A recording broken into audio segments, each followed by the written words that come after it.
Hello, hello, hello. Welcome everyone to the 8th round of Tata Steel Chess 2022. This is your host Sagar Shah, and we are going to have a day of lot of interesting analysis, a lot of fun, a lot of discussion around chess. The tournament is becoming very exciting, and we have Magnus Carlsen as the sole leader of the event. He is playing phenomenally in the tournament. He scored two back-to-back wins.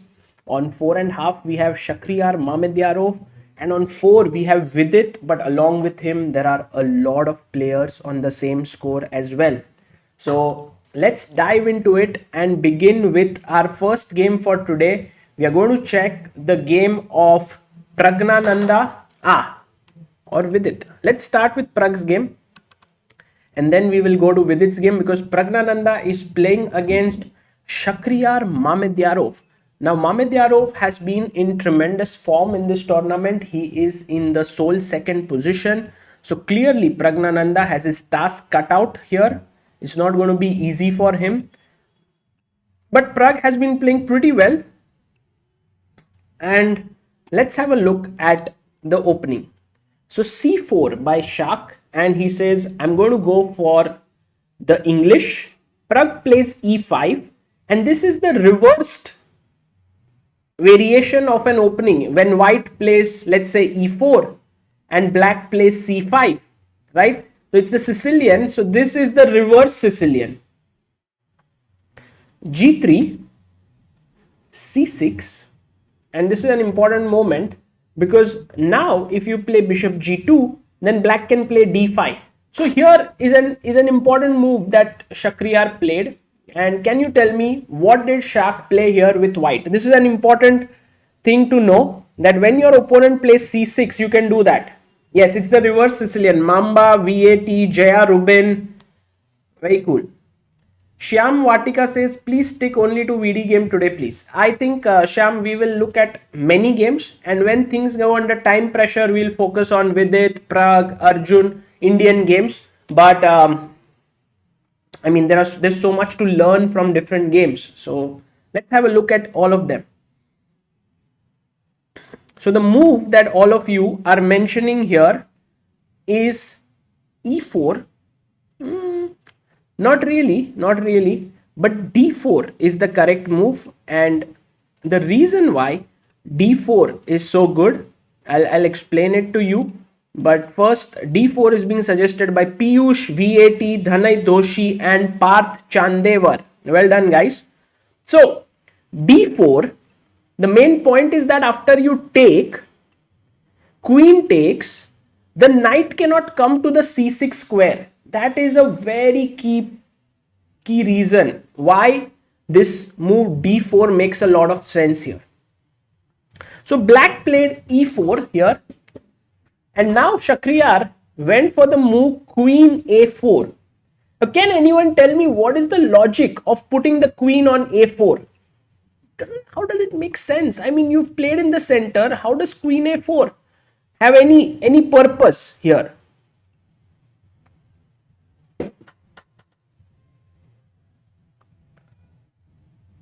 Yeah, Subhajit Sarkar, even d3 is possible, but d4 is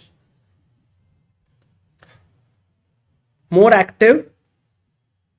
Aranik Jomrat says d4 to stop, you mean d5, to stop d5, Aranik. Yeah, and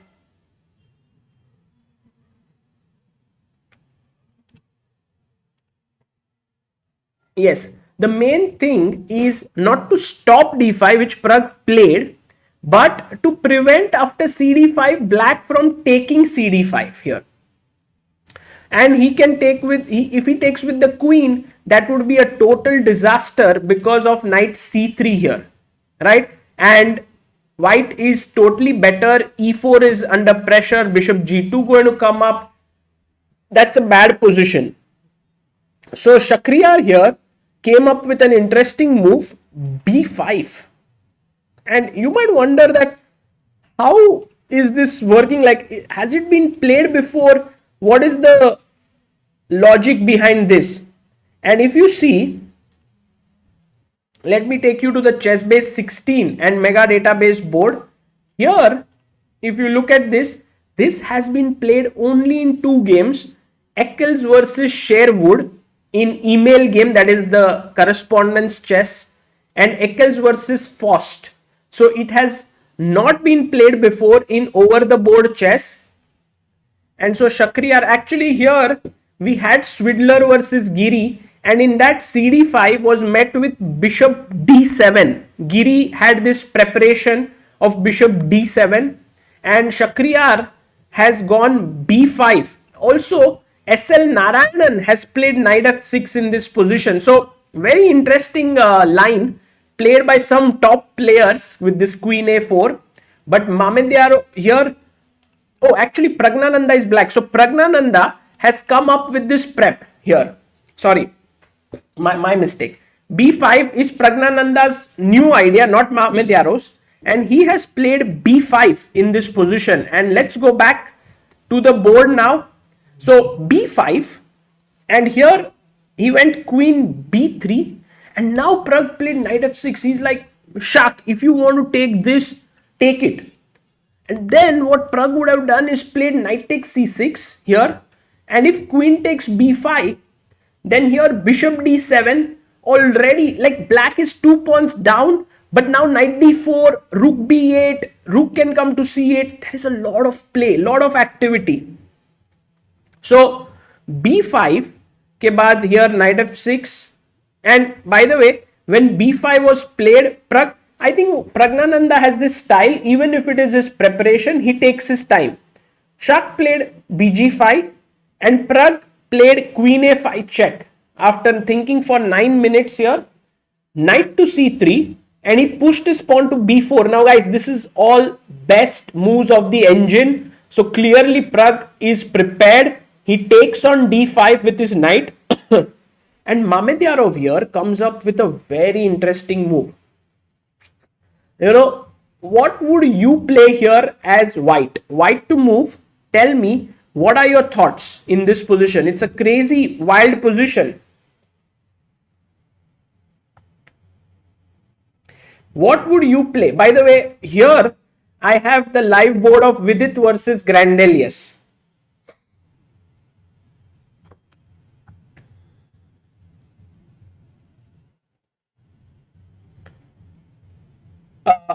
Vat says, why is Pragg not taking on d5 with the c pawn? It's a good question, but you know, if I take here, then the problem is after bishop f6, gf6, my structure is ruined. And then he goes rook c1. It's not the end of the world, like the knight can come here, but somehow it was better to take with the knight, keeping the integrity of the structure. So what are the suggestions here by all of you? So the move that you all are mentioning is bishop g2, correct? Then rook c1 also sounds logical. Knight e3, very interesting, very interesting. f3, but bishop h3 was played in the game, and this is what makes Shakhriyar Mamedyarov different from many of the players in the world. He always comes up with some tricky ideas on the board. And Praggnanandhaa here should have maybe continued with knight d7, avoiding the bishop trade, because then the knight does not get this square, nor can it come out easily. But Pragg took, and I think this is where Shakhriyar got a small edge out of the opening. His knight is now well placed on h3, coming to f4 next. So knight d7, rook c1, hitting the weakness on the open file. Pragg played h6, bishop d2, and now rook c8, defending this pawn. So things are starting to go wrong for Praggnanandhaa here, because now Shakhriyar Mamedyarov plays the move f3. And the reason why this is not so good is, let's say Pragg has to decide something about this pawn. Let's say if he plays f5, just for the sake of argument, then after I take and take, in this position, white can just castle, and already the black king is in the center and cannot move. Right? So he cannot do that. Let's say if I take here, now What is a good move for white in this position? Let's see what you guys can come up with. No, this is amazing. What?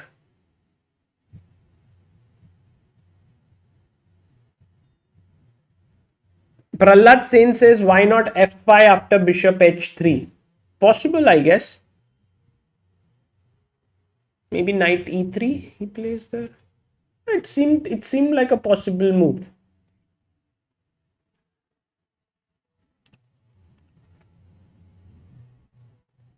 So here the best move is e4 or to take with the queen, not with the pawn. Let me see what are your suggestions here. E4, very good, and queen f3, fantastic. I would say queen f3 is even stronger. Abhimanyu Singla, GG, Utpal Nandi being brilliant at chess, Anand Nerkar, Javal Vyas, Tripat Pal, Patrick Bro, Iqbal Mustafa and Shivam Kumpatla. Well done, guys. So the reason why you take with the queen and not with the pawn, if you take with the pawn, my knight on d5 is cemented forever. It cannot be kicked away. I'll play bishop d6 and castle. But because you take with the queen now, my next move is e4. And all of a sudden, you know, let's imagine you play bishop e7. I play e4 and let's say I put my knight here. Now you play, let's say, castles. I also castle as black. And now e5. Okay, you say I have a nice square with my knight here. But what has happened? All of a sudden, if you think about it, there is a big problem. The king is too weak, you know, here. And white has 1, 2, 3, 4 pieces in the attack. And whenever a queen is on the other side of the board, it is always something to worry about. Can you find a good move for white here? White to play. No, Shak is better here. But there is a very nice move here. Can you spot it? Subhajit says, please explain why bishop h3 was a great move. Well, Subhajit, I will try to explain it. It was not a great move, but Pragg's decision made it into a great move. And we'll come back to that moment. But let's first see if you can find a move here. Shivam Chaudhary, very interesting suggestion by Shivam Chaudhary. Bishop takes h6. But the right move, Shivam, that's the second best move. You have a better move than that. If you can find it. The best move here is queen g4. Brilliant. Queen g4 by Chess Bro, Shri Kumar, Nadeem, Dhruv Bohra, Frankie Cam, Vaibhav, Utkarsh, Kenanda, Prahlad. And the reason why queen g4 is good is because I'm threatening this and I'm threatening this. There are two problems in this position. And that's the reason why this position is better for white. I'm totally winning, close to winning. So f3, Pragg has gone for knight 7 f6. He's like, if you take here, I'm going to take back with my knight. That is what Pragg wants to do. But Shak is not going to take it. He will go knight f2. He will force Praggnanandhaa to take and then he will go e4 in the position. Okay, just coming back to that moment of bishop h3, someone said, why not f5 here? The point is that after f5, knight e3, of course, playable, but I play f3. And let's say if you take, e takes f3, then I take with my knight, e5 is weak, I'm castling very soon. And overall, don't you feel that black's position is, ये pawn क्या कर रहा है यहाँ पे? b4, f5, it's completely haphazard, chaotic. So that's the reason why bishop h3 was nice. But if Pragg had continued knight d7, I'm wondering, like, let's say if you play f3 now and I take, and let's say you take with the knight, now this position is way different. And also, by the way, there are tactical things like knight c5 and bishop h3 here. So you don't want to play playing that. So f3 may not be a good idea. But if f3 is not good, then how do you develop this knight? If you can't develop this knight, then bishop h3 starts to look a little bit silly. So Pragg should have gone knight d7 here. And this, after this, I think white is doing very well. And also, I mean, Pragg forcing this bishop to go back was also slightly dubious, because now the queen can safely move away. There are no b3 discovered check ideas. So this is the live position on the board. Let's move to Vidit's game. And I think Pragg is in some trouble, but he can try and save himself through some very creative play. Let's see if he manages to do that. So Vidit is playing against Nils Grandelius. Nils is right now in the last position in the tournament. He's the second last seed as well. So when this game, let's say yesterday, Vidit must have gone home after his loss against Jorden van Foreest. He must have been feeling like, this tournament has not gone so well, and I need to make a comeback. This tournament has gone so well until now, but this game, the last one, the seventh round, didn't go so well. So I'm not feeling so good. I need to make a comeback instantly in the 8th round. I have the white pieces. My opponent is Nils Grandelius. Can I make a quick comeback? And so I just want to show you also one more picture. In such situations, when you are down, what does a chess player usually need? A chess player usually needs someone to talk to and someone who can guide him, even though that player might not be stronger than you. But that is the job of a trainer or a second. He's there, he talks with you about your previous game, he tells you some new ideas that you can try in your game. And Vidit is in Vaikanzi with this person whom you see on your screen. Can anyone tell me who it is? Who is the person that Vidit is with in Vaikanzi? Yes, Rick Jena, very good. He's a grandmaster from Israel and a very strong player. In fact, he's a very good coach. He has trained the likes of many strong players from India as well as all across the world. Alon Greenfield, Praful Bhansali is right, Chirag KP. So he's Alon Greenfield, not has no relation with the Grunfeld defense or anything of that sort. He is from Israel and a very active and aggressive grandmaster, and he's been teaching Vidit since Vidit was a young boy. So Vidit has developed a good rapport or a bond with him, which is why he loves to have Greenfield with him. And one of the things which I have realized is that players, rather than having someone who's analytically amazing, prefer to have people who are very positive and whom they feel very relaxed around during the tournament. Like, let's say with Magnus, you will see Peter Heine Nielsen. With Anish, you will see Aryan Tari, but generally Erwin Lamy is with him. So players have kind of gotten used to someone as a chess friend or a chess trainer, and they like that person to be around during them. And that is why Vidit also has Alon Greenfield. Of course, he's a great analyst as well, but his support as a chess friend also helps him. Okay, so Vidit opened the game with 1d4, true to his style. And he must have assumed that, Nils will play his favorite Grunfeld, and Nils would have also prepared for Vidit. But Vidit goes knight f3, g6, and now this knight bd2 move. Very interesting move, because generally white goes d5 in such positions, stopping e4. And then there is a very nice move which Grandmaster Sandeepan Chanda likes to play here with white. Can anyone tell me what is a nice move with white in this position? Something different. You can play e3, you can play maybe something else, but there is a sort of a little hatke move.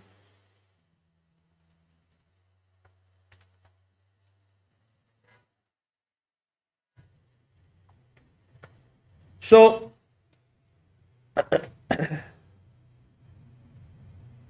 c4 says belligerent, not a bad move. e4, Dhruv, that pawn sacrifice might not work.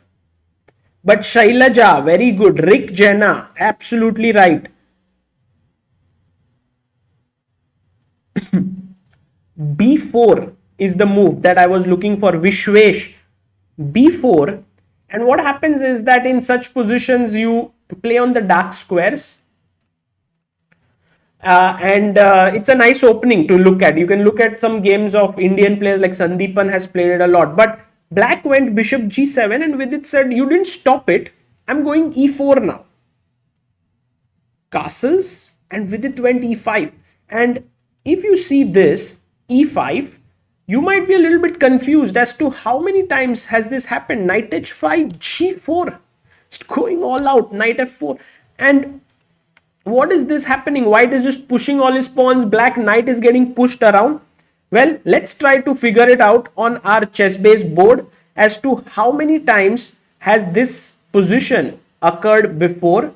So let's just have a look. So this position, by the way, guys, has been played 2669 times. And the main move here is d6. Ashil Patel, thank you for your super chat. Castles has been the main move, e5, and now knight h5. This has not been played before. If you see much, knight e8 has been played by Mamedyarov and Swidler and Xiong. Knight d5 by Firuza. But knight h5, the players who have played it are Chigayev, Vakidov, Sargsyan, Negi, Dolzikova and Globus.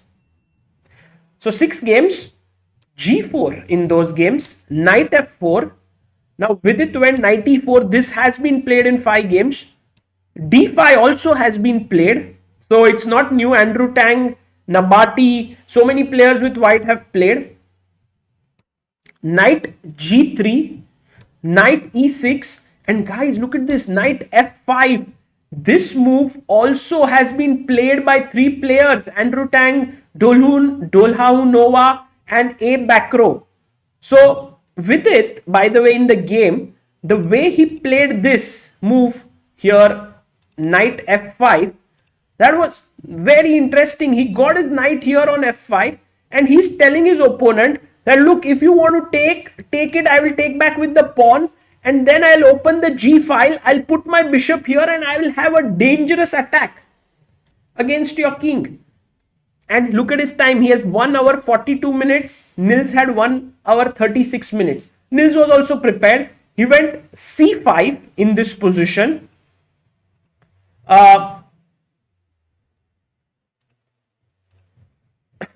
And after C5, Vidit took on G7, knight g7, and now the g4 pawn is hanging, right?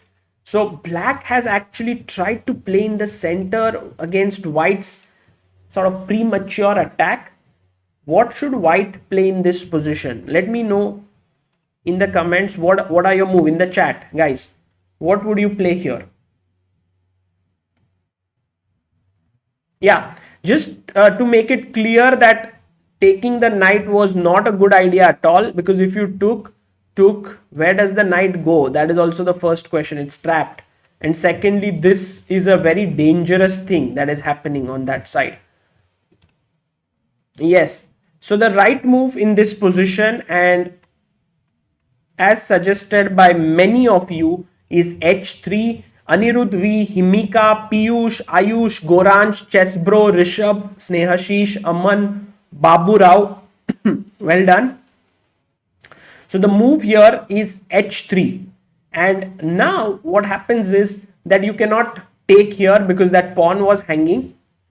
Black can play queen here, or queen b6 could be an option, but black took on d4.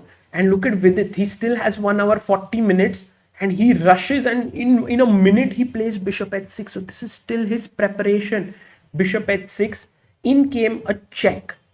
And now Grandelius was a little bit scared because he was like, if I play knight c6 here, what Vidit is going to do is he's going to play queen d2 and he's going to castle long, and he's going to then start attacking my king. I don't have the dark squared bishop here and my king looks really weak. So that's the reason why queen a5 check, queen d2, he quickly exchanged off the queens. But the downside to it is that now positionally white could be better. He has the bishop pair here. Also, if he manages to get back this pawn, he would have a great positional plus on the king side. So knight c6, attacking the e5 pawn. Vidit goes f4, and just for your information, like let's say I play bd7, white will go long castle, and if you play, let's say, something like rook fc8, then I would go knight to f3. And what has happened is that now next move I'm taking on d4, and with rook d4 I have the bishop pair plus a very mobile structure on the king side. Yeah, so that is the reason why this is a great position for Vidit. But Nils said, I'm hitting the center instantly, I will play f6. So now Vidit had a choice between bishop g2, putting pressure on the d5 pawn, but he can no longer hold this position here. So he decided to take, which is logical. And now black took with the pawn. Here, what do you think should white play? Try to think and come up with your move. White to play, can you play like Vidit? So many blunder in the chat. People are saying, let's see.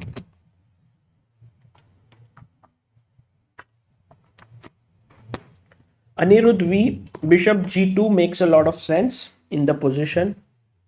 Looks not at all bad. I can put the bishop here and attack here. But the problem is there is rook e8 check.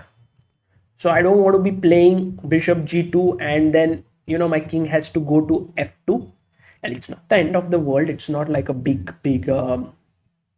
sad story out of it. But, or you can say like how Kramnik likes to say, it's not a drama in the position. But it definitely is something that can be avoided. And so I'm going to see what are the moves suggested. Yes, long castle. Brilliant, guys. Excellent. Sneha Sheesh, Aryan Goswami, Piyush Kariwal, Amin Mohammed, Shaibi Binoj, Utsav, Karan Trehan, Himika, Rick Jena, and Udit Agarwal. So when you can castle here, why to give up the right of castling, right? So why to give up the right of castling, right? So you go long castle. Oops. Long castle. And now next move I go knight b3 and I pick it up. So now Nils thought that, look, Vidit is going to go knight b3 or knight f3, and then he's going to take this with his rook looking here. So I need my knight here to defend this pawn. But if I put my knight here, my rook is hanging. So that is the reason why I will play the move rook e8 here. So Vidit now could have played bishop g2. Actually, that's a nice move overall. But he decided to play knight b3. And this is an interesting moment here because this pawn is hanging. And black said, I'm just defending this pawn now. What's the big deal? And many of you said, this is a bad move. You should not have played this. It doesn't look good and all of that. So what is the move that you recommend here? You think it's a bad move. It's a blunder, right? So what is your suggestion in this position?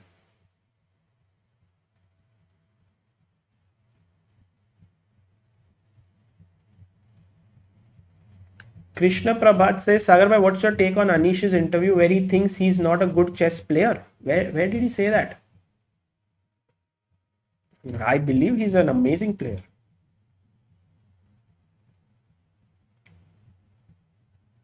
Yes. So two moves clearly stand out here. And this is also what many of you are saying in the chat. Bishop g2, which is number 2, and f5, which is number 1. Chat is, you guys are always very direct. You're like, अगर direct घी सीधी उंगली से निकल रहा है तो उल्टी उंगली डालने की क्या जरूरत है? If f5 is working here, what is the problem? Like if he takes, I will take back. I will open the g file, and next move I'm taking this pawn. Right? Let's say if he goes knight c7, yes, true, this is hanging. but I give a check. Maybe Nils' idea was that, of course, opening up the g file looks very scary. Yeah, it looks very scary.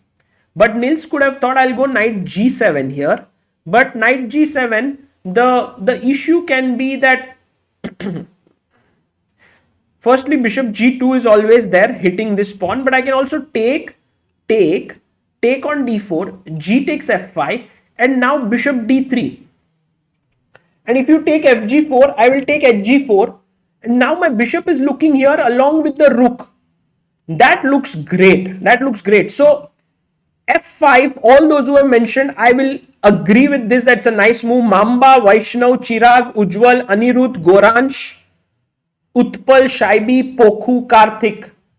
But also bishop g2 I like. Rajat, Iqbal, Piyush, Ashutosh, Amin, Shivam, Vivek, Tripat, Vat, and Vinit Singh. So the question is, if Vidit wants to play bishop g2 here, or does he want to play f5? Because bishop g2 develops a piece. And this is also in the style of Vidit somehow. It attacks the d5 pawn. Next move I can take and then win a pawn. So I'll be a pawn up there. I mean, f5 somehow is a slightly committal move because in a way you are creating an isolated pawn here. So f5, take, maybe knight g7 is what I am wondering. Taking here with the bishop. I think white's move is very natural here. What should white play? Srinivas Ramani says, why not rook g1 and prepare for f5 later? Well, Srinivas, rook g1 is tad slow in the position. And I mean, black can start thinking of a5, a4. So your knight will be kicked away. I think you have to do something now. Yes, rook g1 here. Vivek Gupta, Mamba, Charan Sai, Aryan Goswami. Isn't this correct? You just put your rook here. You pin this. His only move is rook e7, defending this. And now next move, maybe take on d4, bishop f5, and then rook d5. In this ensuing position, white is better because he has a lot of things going his way. Firstly, there is a pin here. He has the bishop pair. His other bishop can come to c4 here to attack. It's looking dangerous. So Vidit has a choice between two very enticing options, bishop g2 and c5. If you play bishop g2, how do you defend the d5 pawn? Let's say you go rook d8 here, then maybe here already f5 again is a very nice opportunity. Let's say take knight g7. Here you don't want this file to be blocked, but well, okay, you can go rook d g1, threatening this, or rook h g1 also could be possible looking here. And I want to next move take here. So a lot of possibilities in the position for Vidit. But you know guys, I have a very nice thing here to show you. After rook to e8 and Vidit going knight b3, black had an amazing move at his disposal. Can you guys find it? If one of you can find this move, I'm going to give you a big pat on the back. Through digitally, but still. Or maybe if someone's sitting next to you, you can ask them to give you a pat on the back. Let's see. Guys, how are you so good? पता था कैसे तुम लोगों को पता कैसे? How did you know this? Were you listening to some other commentary?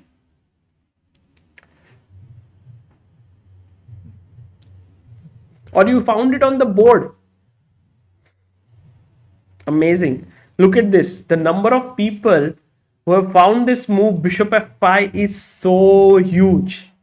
So huge. Amazing. So here bishop f5 is such a cool move because the thing is that, and so many of you have given the right answer here. Anirudh, Rishabh, Aryan, Anant Naik, Ishan Rai, Shaibi Binoj, Aditya Mirji. Suyash Swaroop, Vat and Kunal Agarwal. And the point is bishop f5. If you take the bishop, I go knight f5, bishop is trapped. This is always the thing, the bishop on h6 can get trapped. And the point is after bishop g7, you go bishop e4, intermediate move, hitting on h1 and then pick up this bishop. And I think black would have equalized. So maybe Vidit's mistake here after rook e8 was to play knight b3. He should have either started with bishop g2 or rook g1. If he had played this, it wouldn't have given black this additional option with bishop f5. Okay, never mind. He played this. Nils was not alert and he went knight e6. And today this, yeah, a lot of people have suggested a lot of different ways. One of them is that people saw it in by Daniel Naroditsky in official commentary. Some have said they have watched Chess Assist stream where he was analyzing. Some have said we saw the engine. Guys, don't look at the engine while doing this. Please think on your own. It's going to help you tremendously. What I like about all of these sessions and is that if you guys think on your own, maybe I might not call out your name many times, but if you think on your own, when you get the right answer, you will enjoy it so much because you are competing with the best players in the world to find the moves. And that would be really nice. So Shashank Saxena says, what about bishop b5? But Shashank, why do you want to play bishop b5? You know, it's kind of slow. When you have f5 and bishop g2, which are very active, you don't really want to play that. What if after f5 black does not take? But you know, like knight has to move, right? So knight cannot go to c5 because I control. It cannot go to, I mean, g5 is possible, but I can always take it. It can't go to f4. It can be taken. So in a way, it might have to go back to d8. But then I play bishop g2, attacking this. Yeah, you are falling under trouble. I don't know if something like g5 is possible here, just for the sake of argument. Later on, I want to play knight f7 and trap this, but that doesn't even seem possible. Bishop is here. That's not going to work out. So knight e6. Aryan Mahindru says, you shaved, sir. No, actually I woke up and then all the hair just fell off. Yeah, so I just lost. Oh, by the way, see, Vidit, more to the style of Vidit is bishop g2 than f5. Because f5 is a bit more committal, but bishop g2 is a nice move.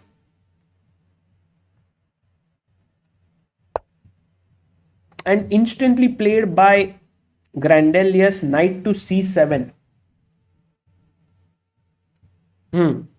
Now, how do we continue? Is rook e1 possible, says Parth Rati. I like your move, Parth, getting this. But what about knight takes d4? Is that not good? Just recover your pawn. Why to be very subtle? Let's take the pawn. If he takes, I take back. This looks good. This looks great for Vidit. This is hanging. Let's say he goes bishop e6, trying to defend.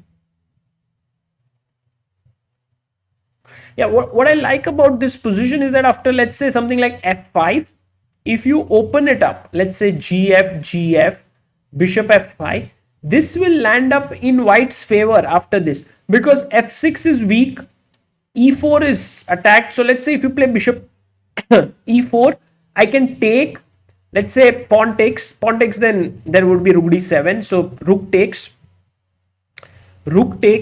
pawn takes, and now rook takes f6. And in this position, why white would be better is because black king is in a perpetual mating net. The rook can never leave the last rank. And this position could become, even with this limited material, could become very risky for Nils. Like let's say if I go here, and if you're trying to queen, I can always go and sit in front of the pawn. This is safe and slowly I will round this up. Ranjit says this is greedy position. He'll take the pawn surely. Yeah, I think he will take it. I mean, another plan which is very interesting and something which is for all of us to think is f5. But it doesn't seem very natural, you know, like take and then play g5.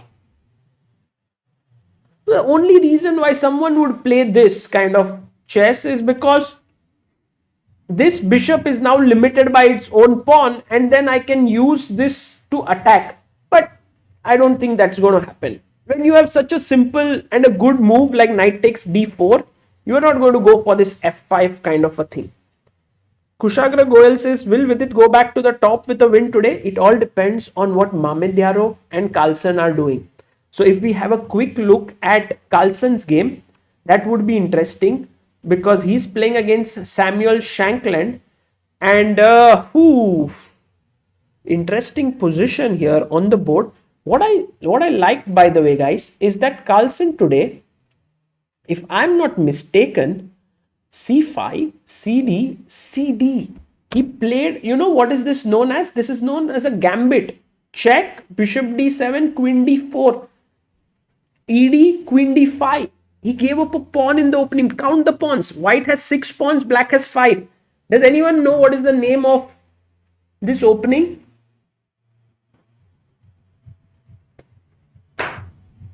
It's a very nice name. No, it's not the Tarash. Tarash would be that after CD, normal Tarash would have been ED. Simple. But he took CD here, which is different. Yes, Shara Gambit. Shaibi Binoj, you are right. It is known as von Henning Shara Gambit. Aryan Goswami, very good. And one way is to take directly here, but then knight c6 hits the queen. You can't take it because your queen would hang. But queen a4 check is normal, and you can see here Shankland was pretty quick to play it. Not that he would have expected Carlsen to play this, but in general he would have prepared for it. Knight f6, queen b3 by him, knight a6 by Magnus, knight f3, knight to c5, queen c2, rook c8, e3, knight e4. Bishop d3 came in, knight takes c3, b takes c3, and Magnus is going after the pawn. White quickly castled, black took, Magnus played bishop b2, Shankland played bishop b2, Magnus played bishop b4, and he took with the bishop here. I don't know if he had to give that up. Could you have gone rook c1 here? Then knight takes a2 is hanging. Okay, can't do that. It's not easy. Krishna Prabhat says, Anish said that in his interview after the game with Caruana, watching that interview really makes me feel bad for him. He seems very down and disappointed with all his recent game quality. Looking for your reaction. Okay. I'll try to see it and then I'll try to tell you about it. But I haven't seen that interview yet. I missed it. I usually check all the interviews after they are done, after the game. But I missed this one. So here he took bishop takes, rook b1, bishop f6, attacking the queen. So queen has to be saved. So queen went to e2, rook c7, and now he played e4 with the idea of e5. So castles, e5, bishop e7, and knight d4. You know, here I get a feeling somehow that Magnus is going to press somehow in this position because he has the bishop pair, but Shankland has something very specific in mind, and I can tell you what he has. Suppose you play bishop c5 here, okay? Then what does white do in this position? White to play. Can you find the move that white wants to play? Come on, let's see. Because imagine that if you have to move your knight away here, then bishop back, and black has bishop pair and a nice position. Chess Players Quote says, why not rook e8 instead of bishop e7 here? But rook e8, you are not even threatening to win this, right? So if I play something like, say, bishop e4, blocking this, threatening this, then next move I can pick up this. And you cannot take on e5 because knight e5, rook e5, bishop h7. And then I win queen e5. So you may have to go back bishop e7 when now I win a pawn. So rook e8 was perhaps not the most accurate there. But a good suggestion. Knight d4. Yes, two moves I think will be majorly said. e6 and queen e4. Brilliant. I would like to call out names of all the players who said e6. Anirudh, Vat, Tushar, Yashmani, Samvid, Ajinkya, Varun, Jaskaran, Shaibi and Anirudh. And also queen e4. Naman, Shrikumar, Karan, Savita, Saransh, Vishwanath, Kritik, Ajinkya, Rohan and Mahish. Well done, guys. The reason here queen e4 is good is because you are threatening, let's say, sorry, bishop after bishop c5, queen e4, you are threatening a mate here, but you can't take on b7 just as yet, let's say after g6, because d4 is hanging. So while queen e4 is looking good, the best move here I would say after bishop c5 is e6, because you liquidate very quickly stuff. And let's say if you take fe6, I take here. And also one more thing, this is a horrible blunder. You can see why, right? You can see it. You take the pawn or the bishop, this or this, tell me, what do you do? Arjun win yesterday. No, Arjun drew his game. Anirudh, chess player quotes, did not. Dhruv Maheshwari, Tushar Sanpal, Rohan Balasubra. It's not easy to fool you guys, huh? I said, will you take on d7 or f7? No one is really getting caught up in that. e7, of course. With this massive fork by the pawn, game is over. So that's the reason why you cannot take on d4. But if you were to take fe6, then I play knight e6, pawn takes, queen takes, king h8, and this is going to end in a draw. Rook bd1, I have its opposite colored bishops, 4 pawns aside. So in a way, Magnus is thinking against his opponent's idea of g6 and queen e4 both. And he cannot stop both. It's not possible. It's either e6 is coming or either queen e4 with the idea of rook b7 is coming. So in a way, I think this move knight d4 by Shankland is a very smart one. So this should end in a draw. So we were discussing like who's going to lead after this round. It means that Magnus will move to 5.5. Meanwhile, Shakhriyar Mamedyarov has a huge edge against Praggnanandhaa.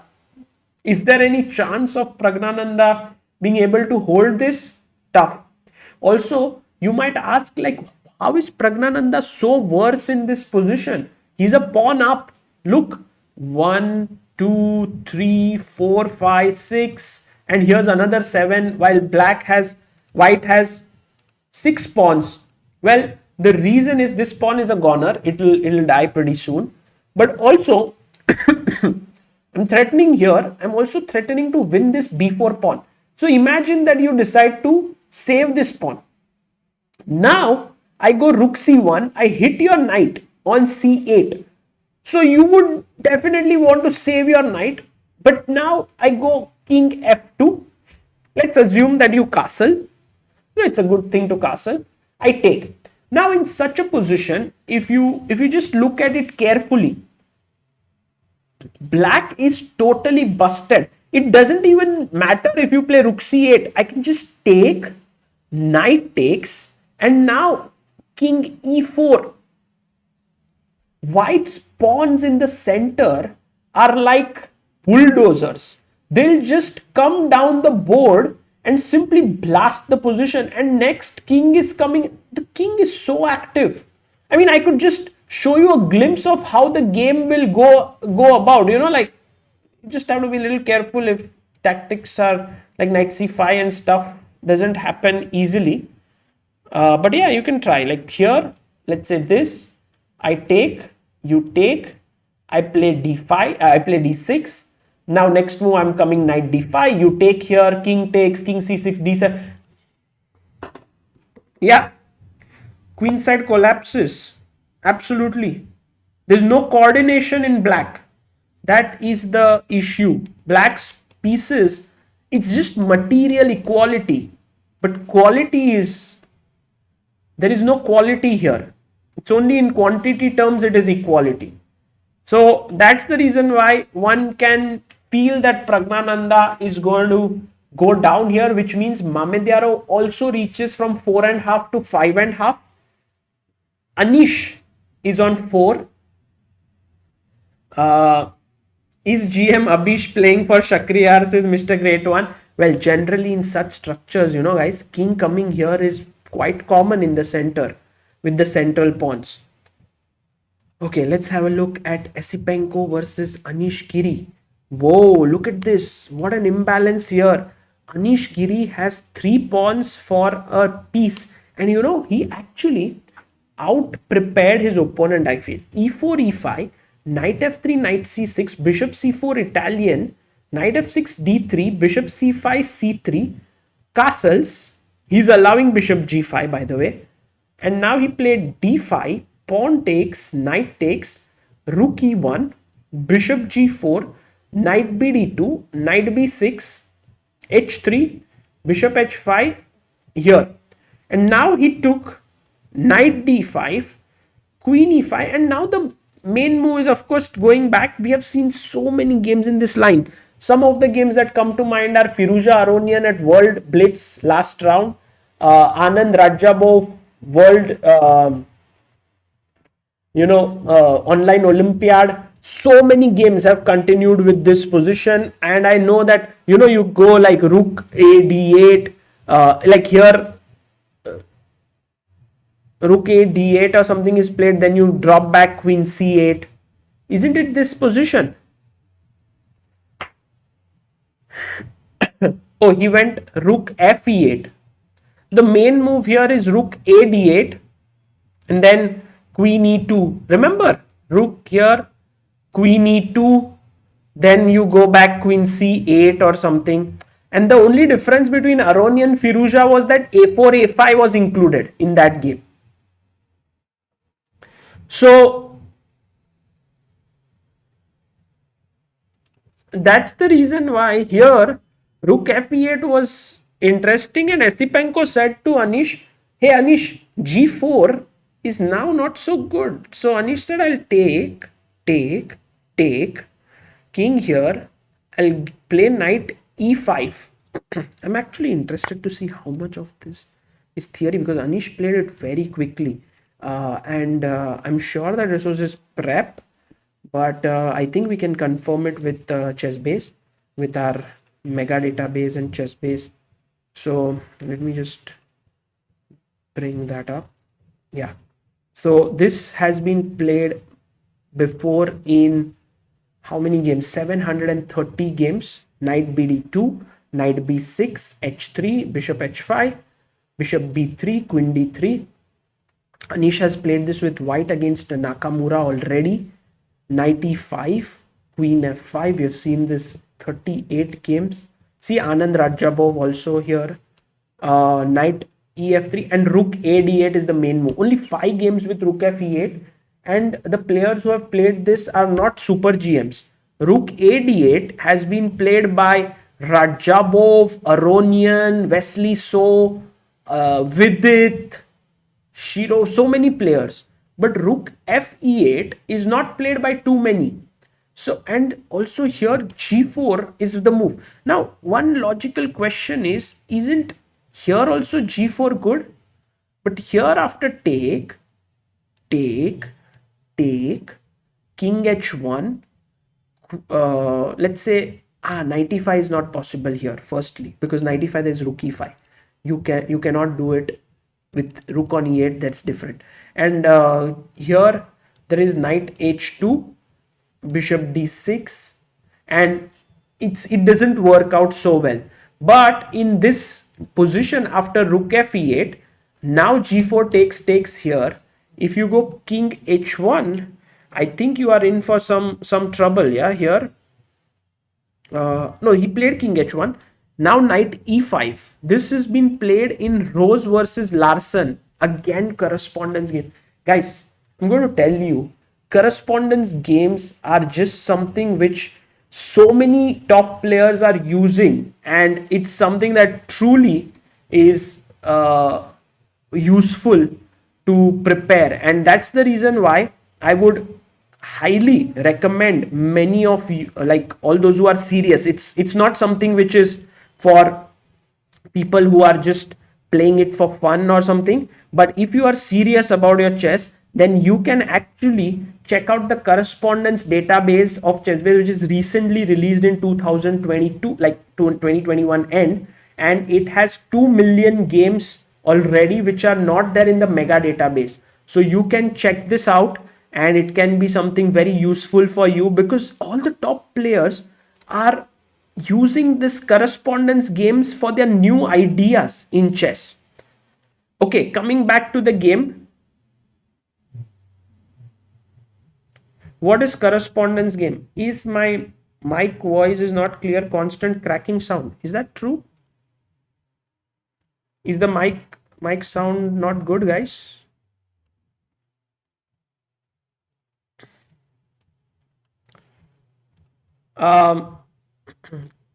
Sachin, correspondence games are games which are played by players who don't make the moves immediately one after the other. It's played by internet. I make a move, you have 24 hours to respond. Then and you can use engines. So it's very high quality chess. And the main premise there is that a human being plus an engine can be much stronger than just an engine. Mic is okay, all fine, all good. Sound is good. Audio is good for me. Okay. Well,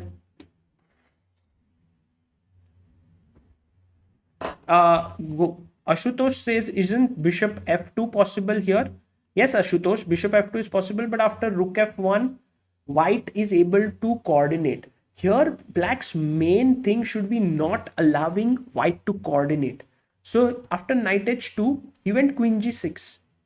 And you will see Anish has 144. Esipenko had 126. Bishop c2, knight went to d3.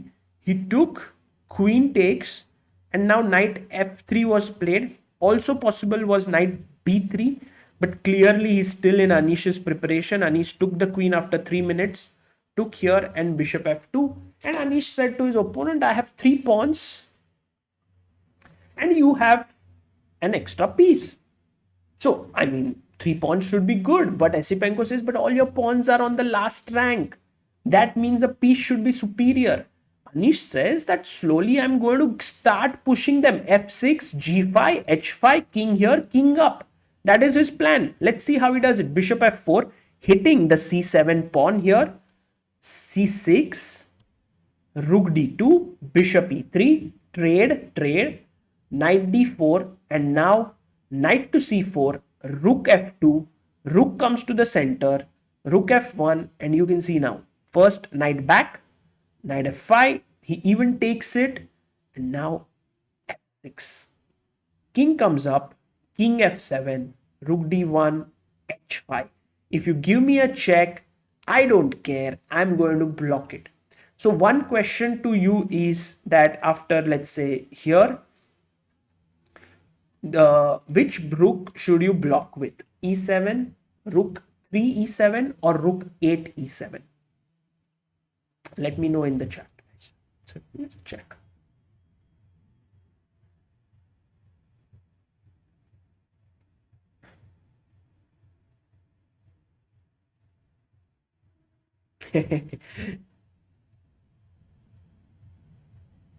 Yeah, you guys. Oh, Path Saxena, I tricked you.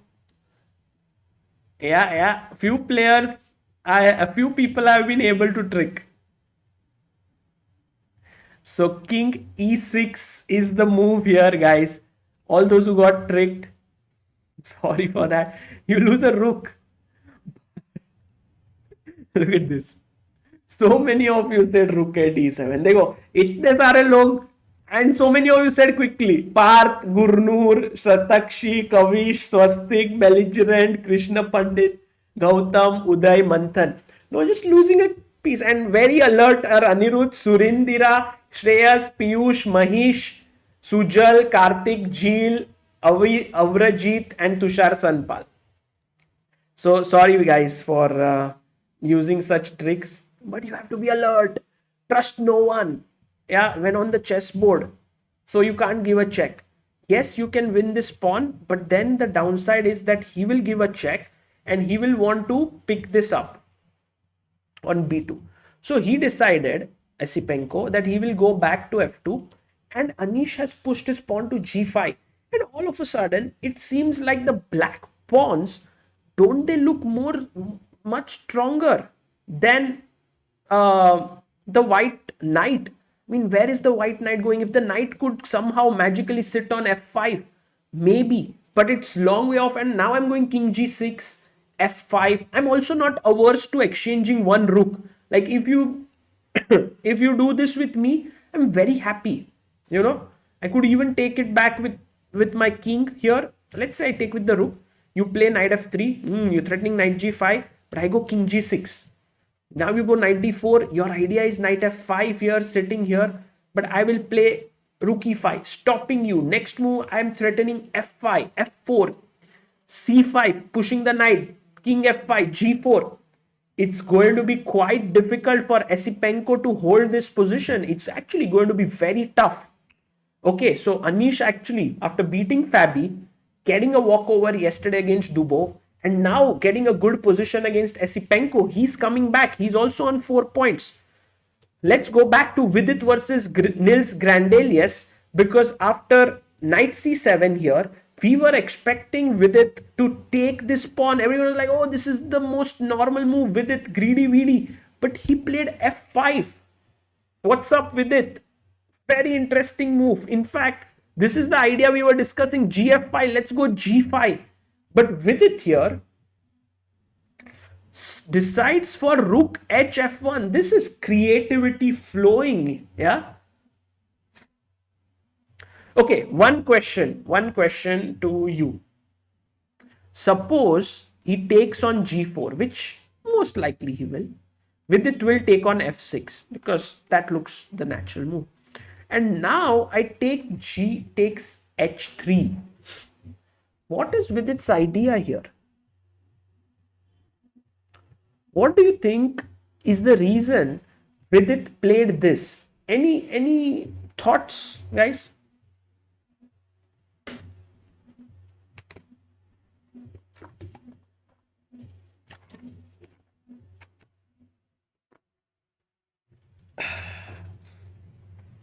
You want to give up your bishop h3? Is that working? Let's say I take bishop h3 as you suggest to me. Let me see who are the people who have suggested this. They are ready to give up a piece. Oh, many of you wanted to play rook g1, but yeah, I understand. You want to sacrifice the piece, but you can also sacrifice it this way. So the people who have said bishop h3 are Nitish, Shivansh, Veer, Rivanshu, Shubham, Shaumil, Shuyash, Hikaru, Mamba, Tanmoy. But there's also bishop f3, which is being suggested by Rita Brita and a few more. And rook g1 is somehow the major move that all of you are mentioning. Very interesting, huh? You guys want to go rook to g1. But the concept of both the moves, bishop h3 and rook g1, is the same. You want the g file to check the black king. Okay, but is that a mate? Because imagine, ठीक है, मैंने मार दिया bishop h3. Let's just imagine I take it. You also take it. I give you a check now. Now where do you go? You go king h8, correct? You move inside. And now I give you a check. So you must go to g8. But what next? What's your plan?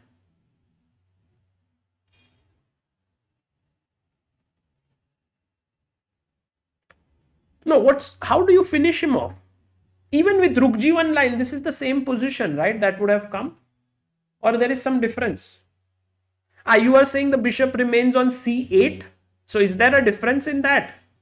Like, let's say you take here, I go rook g1, take, and now king h8, you give a check, I go here, it's still, how do you break through this? Repeat moves, no, come on, you can't draw this. I mean, when you have a position here where you can play knight d4 and get a very safe advantage, who the hell wants to play for a draw? This is definitely not on Vidit's mind for a draw. He is going to play rook f1 with the clear intention that after you take, I want to take on f6, take on h3. I don't think he wants to take and give this bishop up. I don't think he wants to do that. No, like, let's say if I take here, check, just one more time, yeah? Check, king here.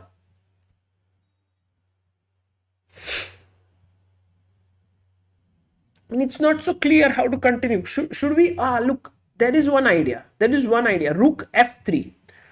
And my point is, if you save your bishop, let's say bishop e6, what do you do?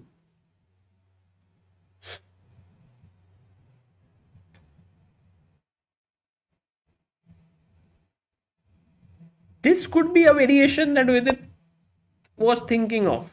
Oof. Guys, game में कुछ और ही हुआ है. Yeah, bishop e5, mate, right? Just, no, not bishop f6. Come on, king f7, unnecessary. Why do I allow that? Bishop e5, mate.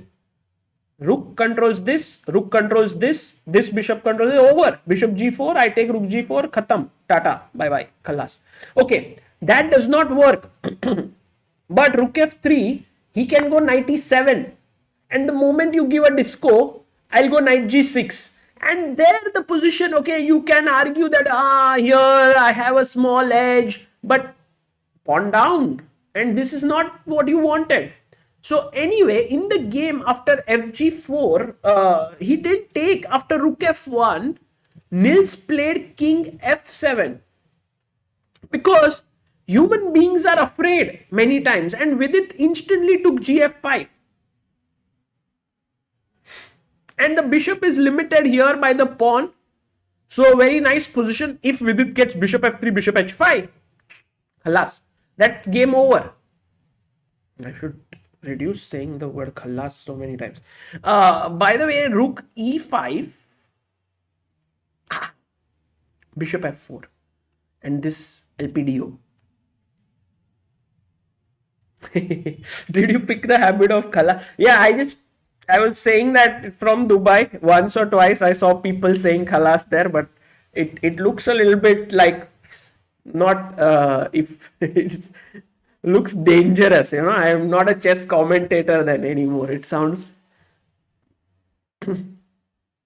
so.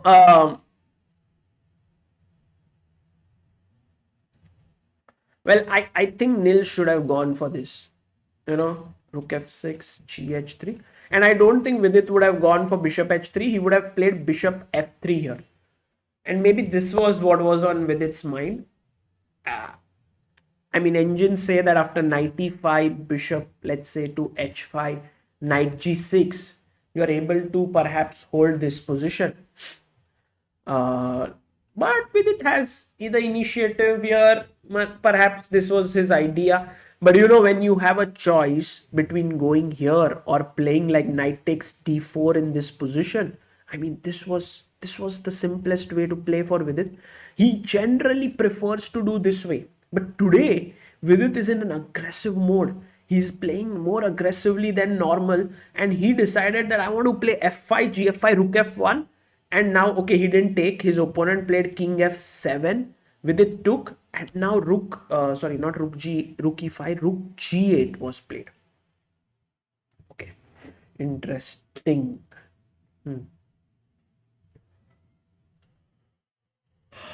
What do you do now?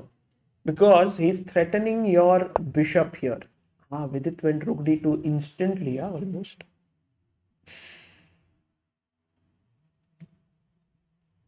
No, once again. Question time. This was hanging. Could we not drop this back? Okay. There is a tactic here after rook d2. Let me see how many of you in the chat can find this tactic from black. Black to move. What does black do?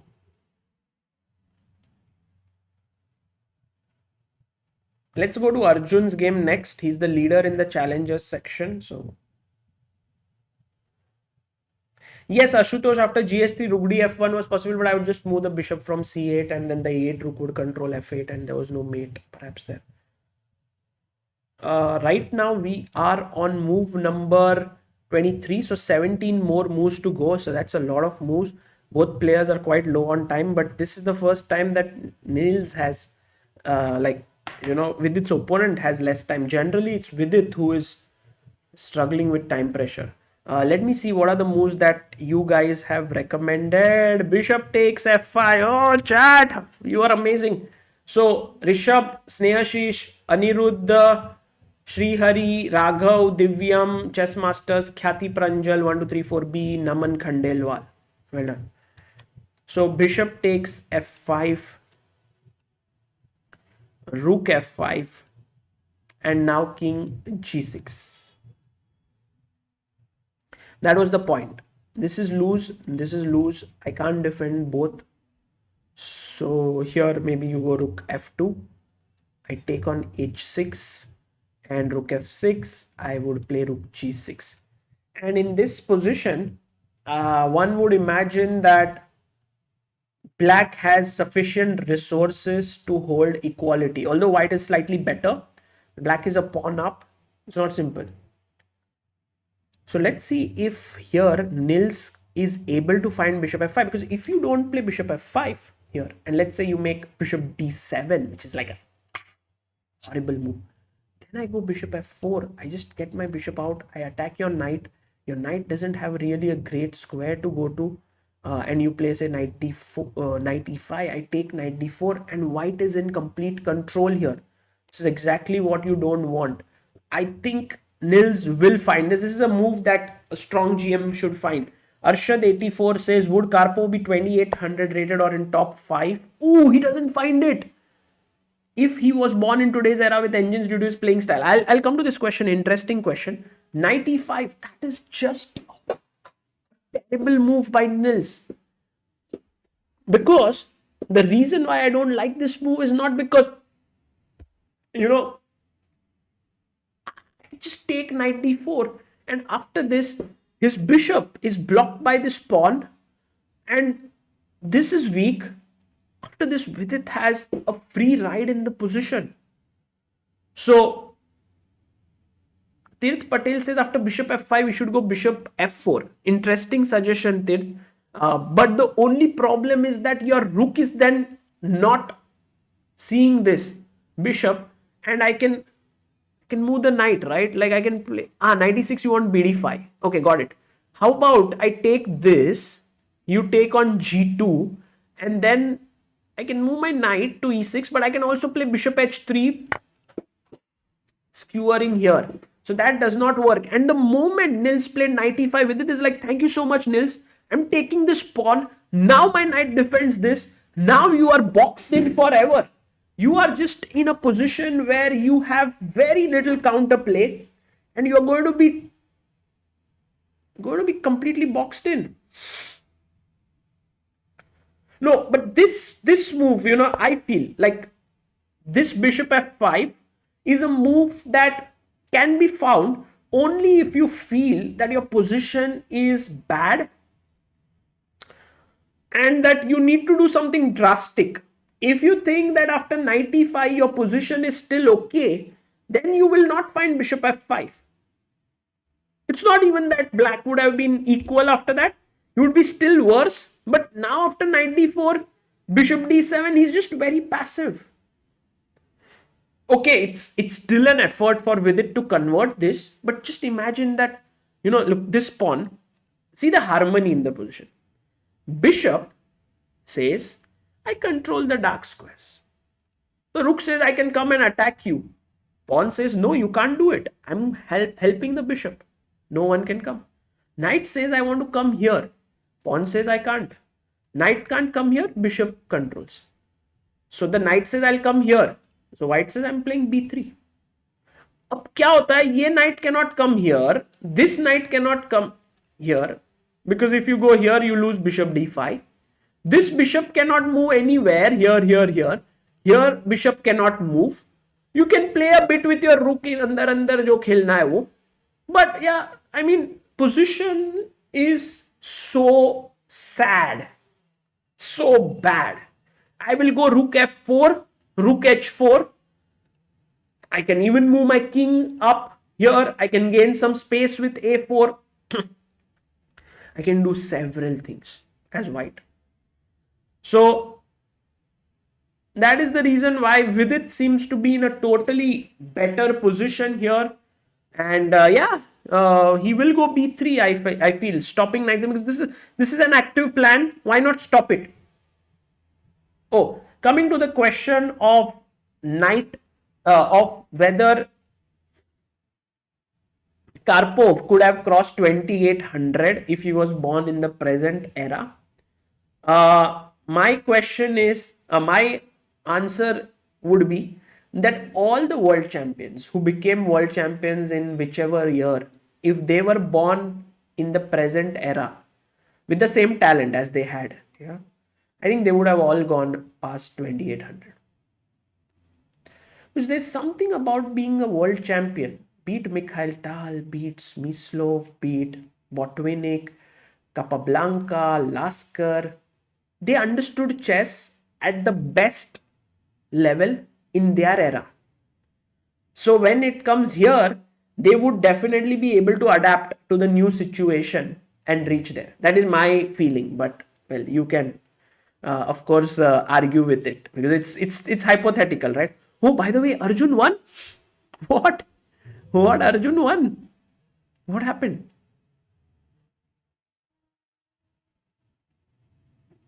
This is the final position. Okay, once again, let's go through the game. Arjun won. He's moved to 7 points. Wow. E4, C5, ठीक है, G3. Arjun says, I don't want theory.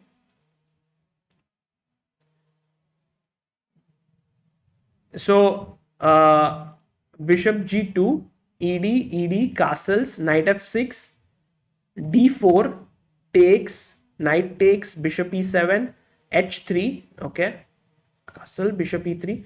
A very symmetrical type of a position. Pieces got traded, and Arjun said, I won a pawn. But his opponent said, no, you didn't win a pawn. If you were to take here, then I'll go rook b8. But then Arjun can go rook e7. So he first went rook e7, putting pressure here. And guys, this is one thing which you have to understand in chess, that when the position is symmetrical, which is that both sides have equal pawns, then activity is the clinching factor.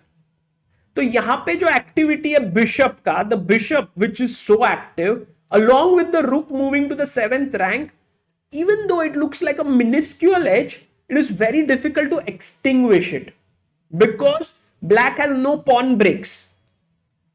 So he went rook a d8 and he chopped a pawn.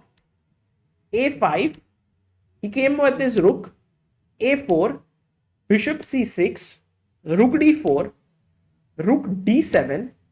Now he didn't take it because I think what Arjun wanted to do here is that if you take, he would have smartly played rook e8, next move, gone into the bishop endgame and finished off the game.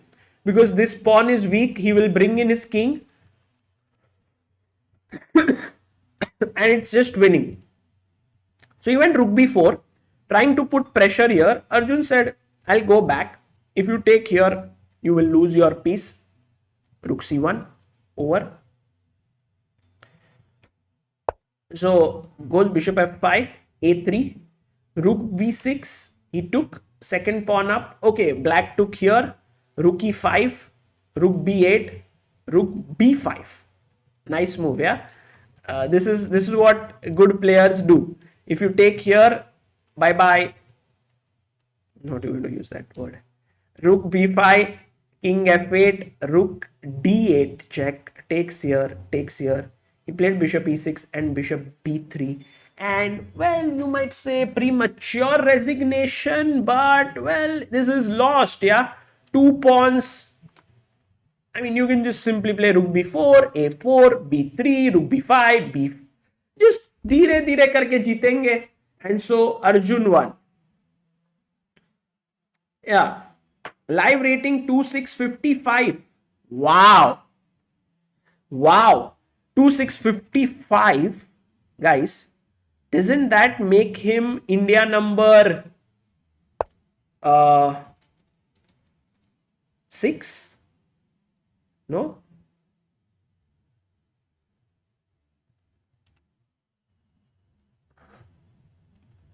Yeah, let's go back to Vidit's game. This is Arjun won, and Surya Ganguly, by the way, playing against Jumabayev Rinath, seems to be in tough position here. He's looking worse, but we'll look at this game in a little more depth in a bit. But Arjun, too good, too good. Okay, Vidit played b3, of course, the prophylactic. Arjun is what? Nihal is 2656, SL is 2658. So, if Arjun wins 1 or 2 more, like 3, 4 more rating points, 1 more game, he will become India number 5 after, sorry, India number 4 after Anand, Vidit, Harikrishna and then Arjun. And you know, Arjun was India number 1 in Blitz. He lost points at the World Blitz, so Anand is now back to India number 1. But this boy is just showing the world that he's the one to look out for. Yeah, he's just playing amazing. Okay, b3, rook a e8. Nils says I'll go here, and with a typical Vidit play a4. And this, I would say, even Karpo would have done the same, or any good positional player. They will just try to make all the useful moves in the position before now. Now, because black is so passive, as we discussed, he's improving his position, but at some point, Vidit will have to decide how to make inroads. And what do you suggest then? How should he make inroads in the position? What might be the best way? Let's see.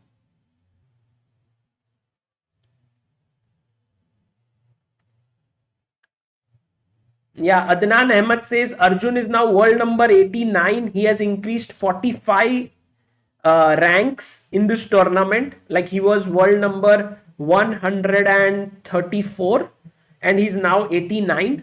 That is very impressive. And also he's gained 24 ELO points.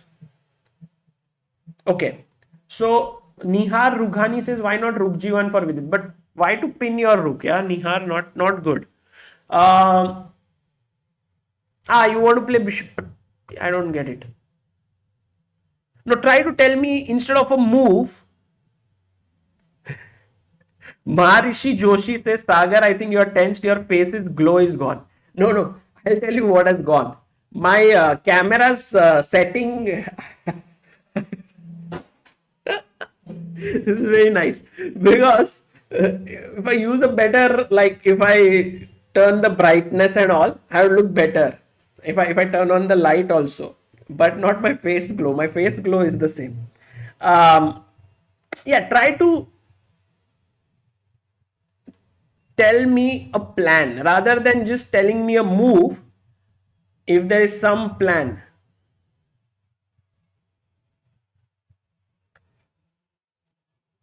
C4 says Mithilesh Nayak. Yes, possible C4, but then D takes C4, you need something specific, Mithilesh. It cannot be that tum bas aise move bata do C4 and then, you know, if you don't get anything, it won't be great. Shaibi says exchange the knight on E5 because that's the only active piece. Rest all pieces are stuck. Won't that be good? Yeah, that's a good idea, Shaibi. But how to do it? It's one way. Like, I can say, I want to increase my social media interactions. I want more comments. Then you need to come up with ideas. You need to come up with quiz. You need to give prizes. You need to give giveaways. and all of that. So you need to now think that how to get rid of this knight, because it's a great piece. Let's try to think if that is a good plan. Saumen Mitra says rook f4 with the idea of getting it to the b file or h file. Nice. I like your idea, Saumen. Chaitanya Manas says bring the knight back to e2 with the idea of taking here. Okay, interesting. Pratik Shetty, thank you for becoming a member. First member of today, supporter of Indian chess. Thank you, Pratik. By the way, all those who become members, all the money goes to Indian chess. So please do become members if you would like to support it.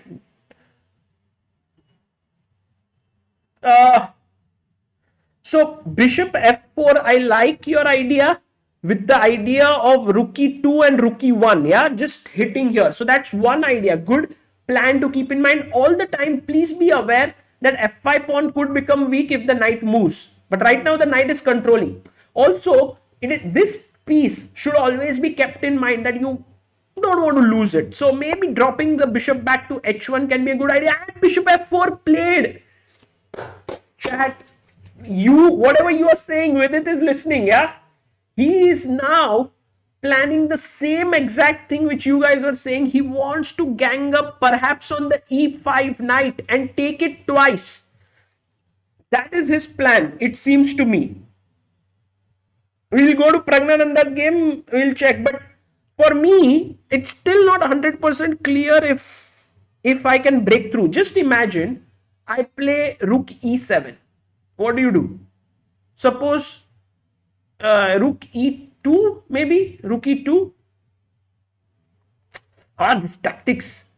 Look at this. Tactics are horrible. Black to play, guys. Tactic. I missed it. Akshat Chaturvedi says, what did Arjun do in the lockdown? Never heard his name before. It was Nihal Pragg.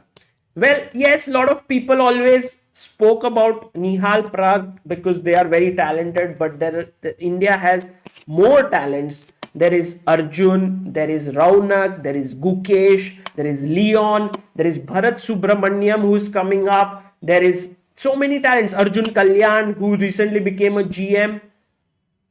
Many Mitrabha Guha, not to forget him. So all these slowly they are going to come up to the top. Like Mitrabha Guha finished, I think, as the top Indian in World Rapid. Thank you so much, Ninad O, for becoming backer of Indian chess, and Nishchay Shah for becoming backer of Indian chess. Very kind of you. Yes, knight d3 check. That is the problem. And after you take, I had told you, you know, like how they say, मैंने तुमको बोला था, like, I don't.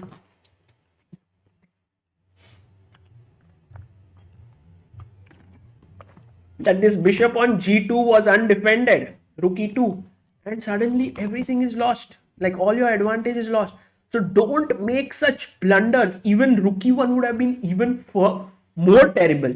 With knight d3 and you're losing this. So we don't want that. We don't want that. Be calm, be cool. आराम से खेलेंगे. पहले हम, by the way, bishop f4, rook e7 is not played. Rook e7.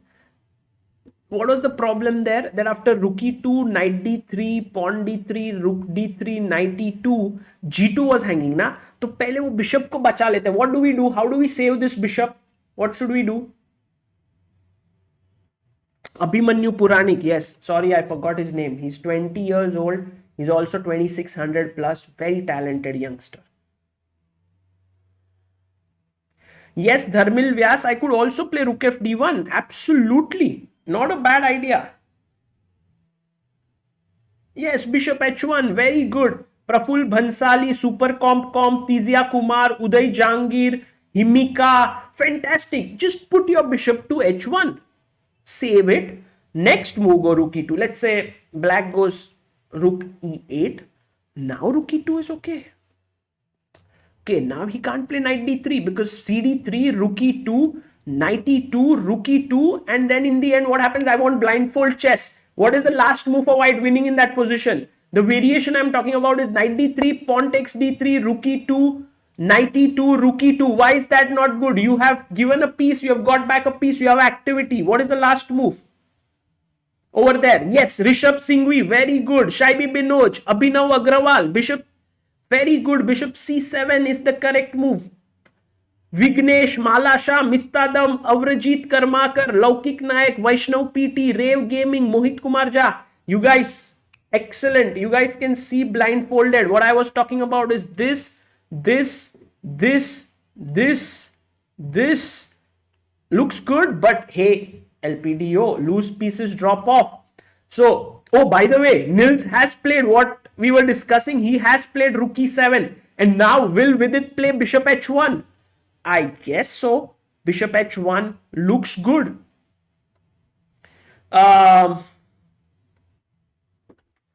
Rook F2 followed by Bishop F1 and Bishop E2 rerouting to H5. The Dipanshu, that's a very clever idea, yeah. Like Rook F2, the Dipanshu wants to put his bishop here, here, and here. Like it. It's a very creative way of doing things, and if Vidit plays this, that can make you really proud, yeah, if he does that. I think it's possible. It's smart, yeah. Like let's say if I go here, Bishop F1. The only issue I think is H5, Bishop E2, and Rook H8. That could be the only issue, that the bishop doesn't get to sit here. But still, the bishop is attacking this weakness. So, great plan. Like it. Saumen Mitra says Bishop H1 makes the bishop caged. How is it caged? It's still hitting the D5 pawn very nicely. So, I don't see it as caged. So, oh my God, with it played Rook F2. Who had said this? Bishop F1. 1 second. No, Dipanshu Joshi. Cheers to you. Vidit has played your move. Fantastic. This is the moment which we all wait for, yeah? That our move matches with these great players. And this does not happen if you look at the engine, guys. You have to use your own brain. And Dipanshu came up with this idea. Vidit did not like that the bishop here is kind of one track. So he wants to put the bishop here. So, well done. Nicely. And now Nils would be thinking that, hey, oh, bishop is coming here. They quickly sense it. So he would be thinking this, and he will come out with the idea of H5, maybe Rook H8 perhaps. So Dipanshu for GM. Yeah, I don't know how strong he is. But what do we do next for black? That's the question. And you know, guys, sometimes in a position material is even. Like here, there's 5 pawns each, 3 minor pieces, 2 rooks. But somehow one side has more freedom to maneuver like this, and other side has nothing. You know, it's just gloomy. And that is where you need to turn the tide around for black. But how do you turn the tide around? You need pawn breaks. You need something. And Nils is now just playing very, bishop c6. He's trying to be passive. He has 9 minutes, 12 more moves to make. This was move number 28. And Bishop c6 now. What next to do? Now Vidit, I think, will continue with his plan. Bishop f1. Or, you know, Bishop f1, you think Rook g1, maybe pinning the bishop. So why not start with King b2? You know, that could be an idea. Just slowly. King b2. Or maybe Vidit had no plans of playing Bishop f1. Sorry, Dipanshu. He wanted to go Rook e2, perhaps. Let's see. Let's see what he does. Meanwhile, let's quickly get a glimpse on Anish Giri's game, because Anish had this great position, right? After g5, we were looking here. He had these 3 pawns against the knight, and we were like, oh, this is looking bad. He gave a check. Anish went back. Maybe he could have played the other rook, but he was like, okay, let me bring that rook back. Rook d6, attacking f6. Of course, I'm going to offer a trade. You come back, check. I'll offer you a trade. You don't accept the trade. ठीक है. I'll play g4 now. Rook h8. And I'll go king g6. You give a check. So he's harassing Anish with his checks and attacking here. But I feel that Anish next goes king h7. Okay, I can also think of going rook g7 here. But then he might play rook f8. But I could also play king h7 in this position. And let's say rook f8, king g7. Kick the rook out. Now the rook is out. Now you go and what do you play here with black? One move which is very cool. Black to play.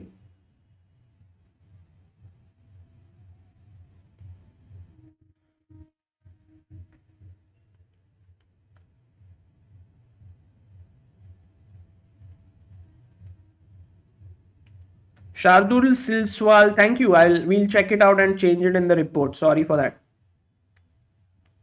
Yes. Rook e2, Deepan D, Shantanu Thatte, Prithvi GS, Gaurav Sonavane. Fantastic. Just go rook e2. And if one rook is traded, the king can come out with confidence. With two rooks, there are always checks from here, checks from there. But with one rook traded, that will be great. Like let's say you go here, push the pawn. Here, back, take the rook.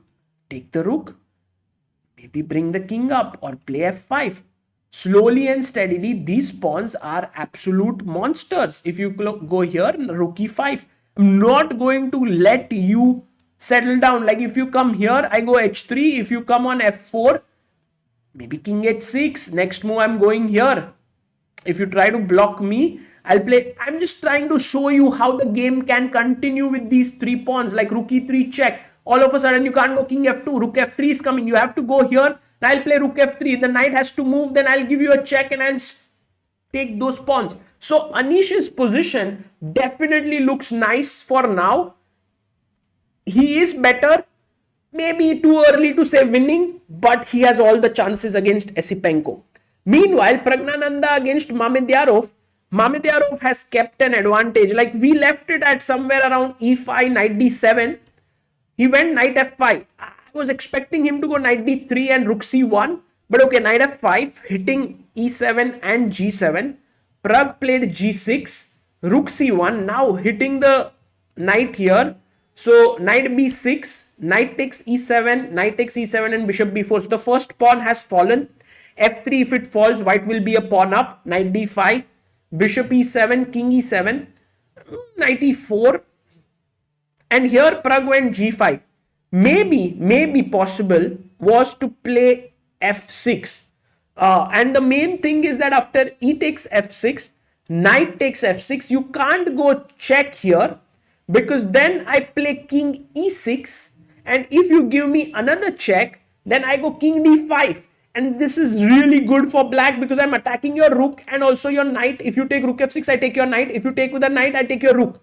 So that way, maybe Praggnanandhaa had some chances with f6, but he went g5, h3, and here f6. Now maybe a move a little too late. Because when you play f6 and if you play rook c5 here, then there is rook d8.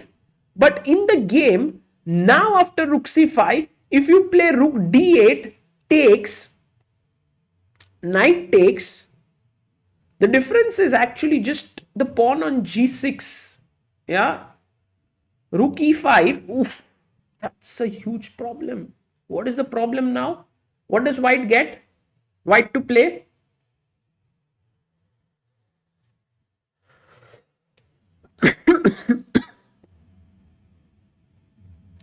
And that is the reason why this g5 move is bad.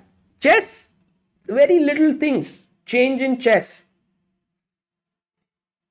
Yeah. Yes.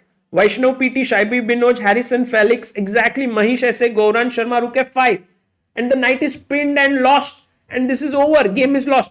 So what I was trying to say is that if Pragg had played f6 here, one move before, instead of forcing g5, h3, now rook c5, now rook d8, take, check, and king f7, there is no rook f5.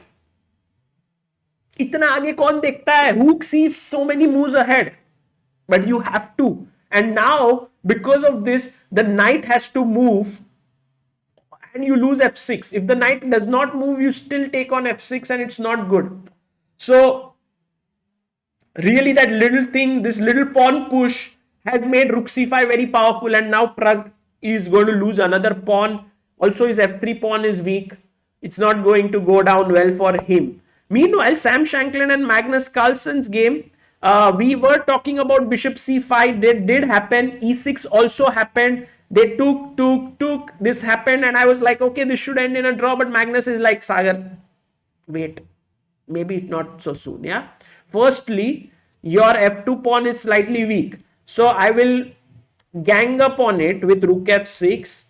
I'll put my pieces on dark squares and I will try to attack f2. Now, I still feel this will end in a draw. But when Magnus is playing, you can't say anything. He will go rook d2 here. He will put pressure here. He will put pressure here. And he'll make Sam really fight for that half point. It's not going to be easy. So, let's go back to the game of Vidit versus Nils Grandelius. After rook f2, Vidit did play king b2 first, right? Because we spoke about it a bit. If bishop f1, there is rook g1. He doesn't want to do that. But the amount of time Vidit spent on making this move is huge. He had 21 minutes. He played king b2. He used 7 minutes of his time. So now we are on move number 29. After 40 moves, both players get 50 minutes. So there is 11 moves to make for both sides, 12 for black, 11 for white, and then you get 50 minutes each. How does Vidit continue here? I mean, what does black do first of all? That is the question, because black is also very, very passive. Maybe I can go rook e8. I think h5 is a move, but h5 does weaken the pawn, and then this does become much stronger. By the way, all those who are asking about Arjun's result, Arjun's game, Arjun has already won, and he is now leading the tournament with 7 out of 8. Massive score. So I'm going to pin no names message here with. But Nils has 7 minutes on the clock. Yes, Simon Jenna says all black's pieces are tied up. I agree with that. They are tied up. But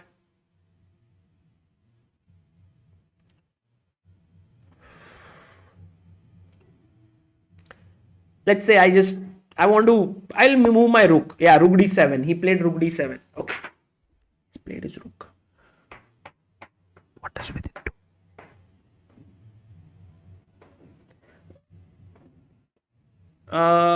Nihar Rughani says rook d7. Then can we take the bishop with knight for Vidit's side? You mean this one? Knight takes c6. I don't like it so much, but it is a I always refer to this game where you have like two people are playing it. It's like both of you have your hands like this. Like you have one person has his hands like this. The other one has to hit the hands. And the person who's keeping his hands like this has to move his hands away so that the guy who's going to hit it does not hit on his hands. In that game, I feel that the person who's going to hit has so much advantage over the person who has to remove his hands, because it's like you are perpetually thinking, will he hit now? Will he hit now? When will he take? And that is exactly the situation of this knight and the bishop. Knight can take any time. He can hit it whenever he wants against the bishop. The bishop, why to take it right now? Let's just keep it. Keep the pressure. It's called tension in chess. Let's keep the tension in the position. Yes, rook e2 is possible, but Vidit plays not rook f3. He plays king a3. Sorry, there was misclick. King a3 has been played.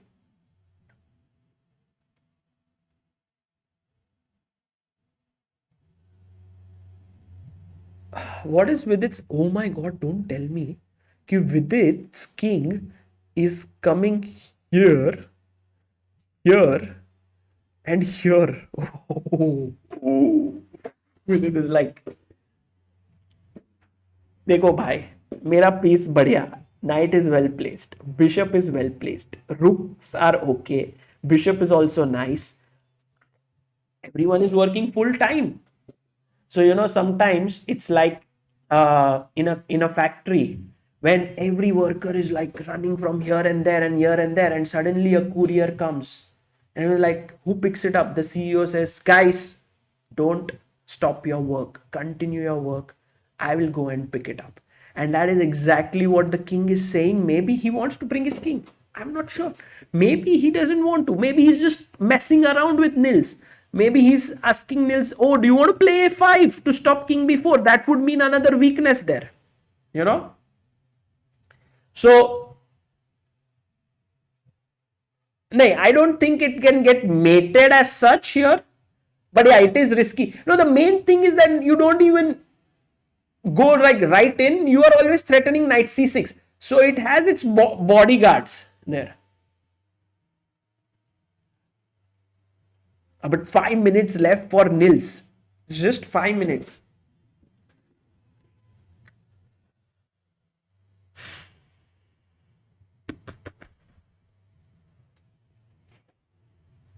I'm not even sure what black should do. Black and Nils is, one of the most active players in the chess world. Like if you give such a position to someone who's like good at defense, maybe he can still be okay. But for Nils, this is just torture. He doesn't like playing this way.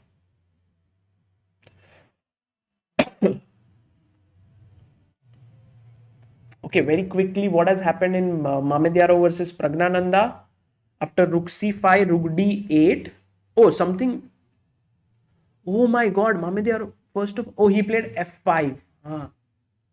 Rook d, knight d2 he played. He didn't take here because then fe4. So he went knight d2. Pragg went rook d8. Now knight f3. That's how it happened. b4 and king f2. Yeah, the number of pawns. First of all, white is a pawn up. Second of all, nice strong pawns. Rook a5, weak pawn, weak pawn. Very tough to hold this. Anish Giri, meanwhile, bringing his king up, and we have a massive super chat by Murli Krishnan. Thank you so much, Murli Krishnan, for your super chat. Very kind of you. Soumya Ranjan Mishra, after a long time, backer of Indian chess, says Sagar looking cute. Thank you, Soumya Ranjan. What about Magnus versus Sam? Okay. Draw. Come on. Draw. No? I mean, okay, I get it. f2 could become weakness, but just bishop e2, bishop f3. That looks good. Rook f6, I go bishop f3. This should be no problem. Okay. Draw to pakka hai. That means going back to Vidit versus he went knight e8 here. Okay. What is the point of knight e8? Knight e8, he wants to go to d6, at least hope for some activity this way. Okay. Socho guys, socho. What do you do? What about bishop e5 from white, Mohit? Bishop e5, fe5. Unless you have something concrete, you don't want to improve his structure, okay? Like bishop e5, fe5. What is the concrete idea there? Manas Verma says, is rook e2 good here? Possible. I like rook e2. Putting pressure here, but he'll go back. He will also defend this. So rook e2 is possible. What else? What else? Look, some tactical options. How about taking here? He can't take with the knight. Remember, all these little details should be put in your head. He can't take with the knight. Bishop d5 check comes. So he must take with the pawn. If he takes with the pawn, okay, black's position looks pretty fine. I mean, it's still possible that after knight c6, bc6, king b4, king a5, I can go out there. But what I could also do is I could play a move like c4. And if he takes here, then I can take here. And that's a very nice point because now this is hanging on d7. If you play knight rook d2, I have knight e5 intermediate check. If you take here, I will take on d2 with the bishop or with the rook, doesn't matter, because at the end I have bishop d5 check winning your rook. So c4, knight takes c6. How about I take pawn takes here, then you take rook takes, knight takes, and bishop c6. So c4 is really a moment of putting pressure. But c4 is also very, very committal, because once you play c4, it's like black knows exactly what you're going to do. And when you have an advantage, making a move like c4 is never easy. You think to yourself, if I go c4 in such a position, will my opponent be able to, play in a specific way? And then I have already shown my cards. So you don't want to do it. You want to keep all your cards open. You want to keep c4 open. You want to keep bishop f1, bishop e2 open, king b4. It's like marriage. Yeah, you kind of marry to the idea c4, because pawn pushes are always committal. Like if you play bishop h1, you can always come back. Yeah. Mahesh Dhere says king a3 b4. Yeah, possible. I mean, we could get our king out. But then knight d6, king comes in further, rook c8. I'm getting a bit worried for that king. A bit worried. And with it taking so much time here is not good for his position, because he has 9 minutes. And what will happen in the end is that he might start running low on time, and he might start making certain decisions which may not be like the best ones there.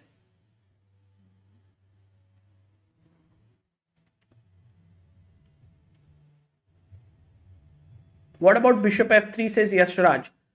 Possible, and I think it's not a bad idea to exchange this bishop for your knight. I mean, he might not even take it, but if he takes it, rook takes this bishop, this rook, this knight was pretty good on e5, so not a bad idea there.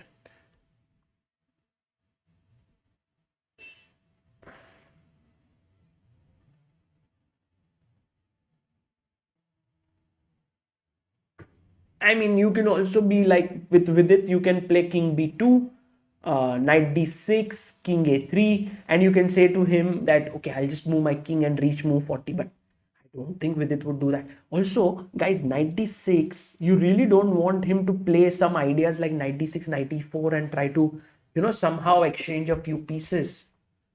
So I'm sure that Vidit is going to do something here. Either bishop f3, as you guys are mentioning, or c4. These are the two options, because bishop f3 is, bishop h5 is so powerful that you have to take. And after I take here, the question is that has white's position improved than before? I think yes, because knight on e5 was very powerful, and rook can go to c3. I think bishop f3 is going to happen. Bishop f3 looks cleaner than c4. I mean, c4 definitely is great, but it's one of those pawn moves which thoda dar lagta hai. Even as a top player, sometimes you feel a little bit of fear there. What about knight e6 followed by knight c5, says Raghav? Interesting, Raghav, knight e6, but then knight d6, and if you play knight c5, I can go back. And what about your f5 pawn? You need to take care of it. So perhaps not the best. And look at the amount of time Vidit is thinking. He's down to 6 minutes 50 seconds. Nils has 4 minutes 50 seconds.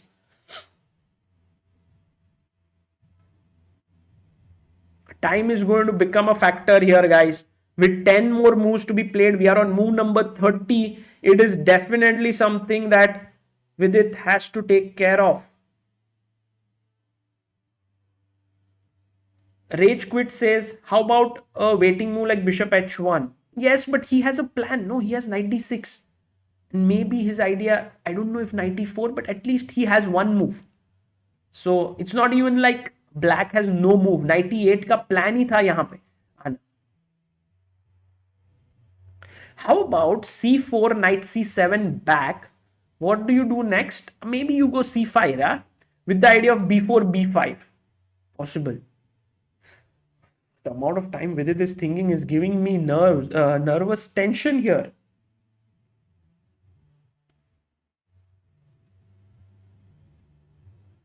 Yeah, 30 moves completed, 5 minutes 40 seconds for Vidit, 4 minutes 54 seconds.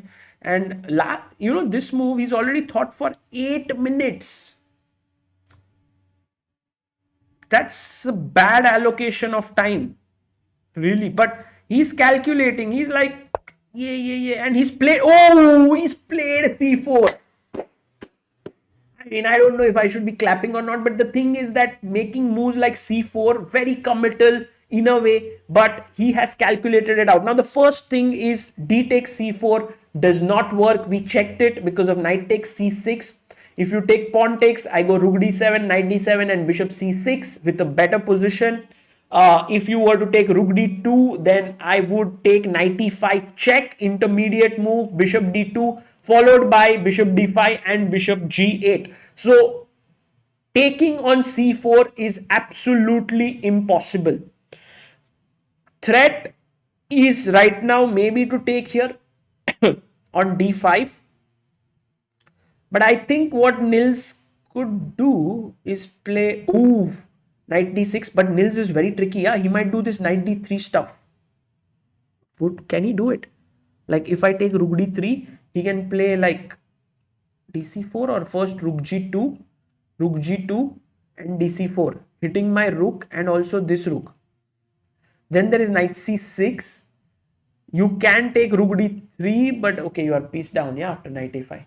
So possibly it doesn't work. This rook G2 business, knight D3 business doesn't work. Now Nils down to 3 minutes 27 seconds. I think Nils should just play knight C7. That is just natural. What else do you do? Yeah, so much pressure. You can even make a mistake here. If you go knight D6, CD5, that's a free pawn. Can't do knight D6.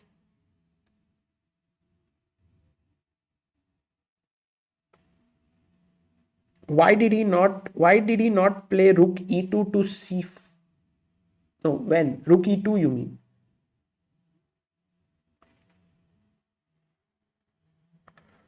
Yeah, no, knight D6, guys, this is what he wanted to do, but then after CD5 you just lose. Yeah, your bishop is trapped.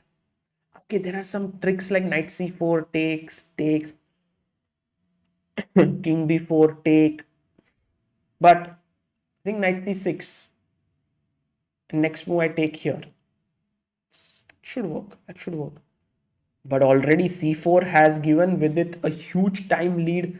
2 minutes on the clock for Nils. And where does he go? What does he play? Magnus has drawn against Sam Shankland. So Magnus is now still leading with 5.5 points. Shakhriyar Mamedyarov will join Magnus with 5.5. If Vidit wins this game, he moves to 5 points, which means that he's half a point away from the leaders within striking distance.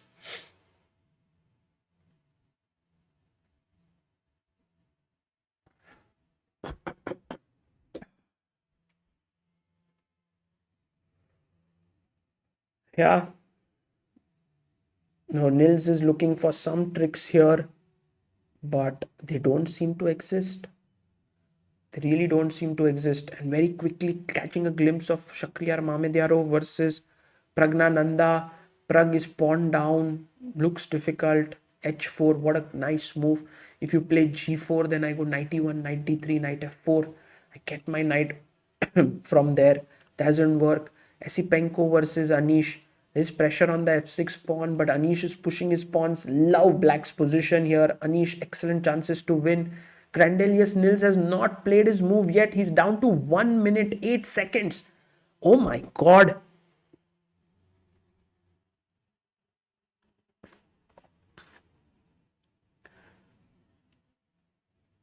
What is he thinking? I think now he's not going to play knight c7. Dekho, knight c7 is a move which is you play it like in 30 seconds. Once you take like 4 minutes, oh, knight g7. That is a big blunder, yeah. That's a big, because once again, guys, isn't this straightforward? You take here, he can't take with the knight because bishop d5 check. So he must take with the pawn. I take cd5. What did you get? If you take cd5, I go bishop d5 check. If you take knight f5 here, I go d takes c6. You take on d2, I take back, I have a passer here. Amazing. What is knight g7? What is Nils thinking that we are missing? Like, what is his plan to knight takes c6?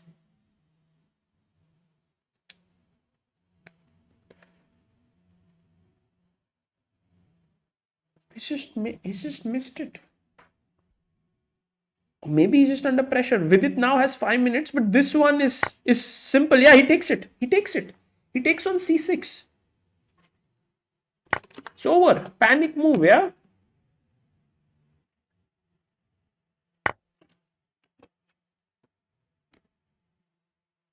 B takes cd5. Yeah, it's over. What next? Now, Vidit is winning this pawn. You really can't take here because of bishop d5 check. And then you're losing a rook here. I think Nils just panicked after seeing that he has just 30 seconds left. And this looks like a clinical victory for Vidit. I mean, absolutely smooth. If Vidit wins this game, he goes back to +2 score in the tournament. And also he gains quite a good rating point because his opponent was 2672.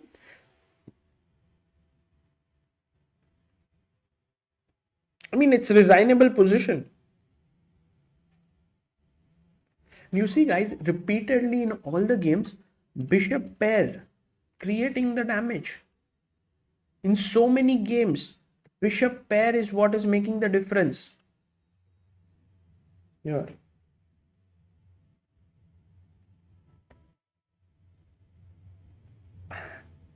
Yeah, Nils is khalas here. Yeah, I can use this word. It's over. Yeah, this game is khatam.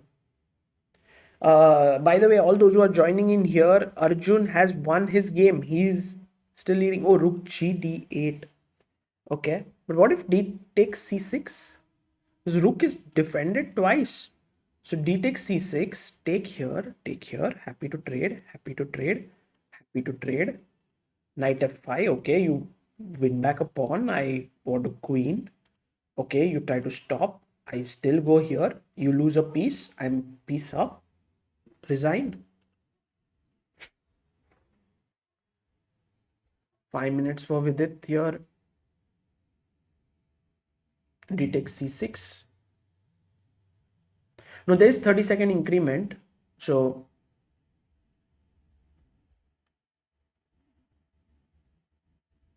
after 40th move, both players will get 50 minutes, but 7 more moves to go. But on every move, there is a 30-second increment. Rook g d8 has been played here. Winning the pawn. I like d takes c6. I don't know what Vidit has other options in mind here. I mean, this looks smooth. Yeah, he does it. He takes it. Takes it here.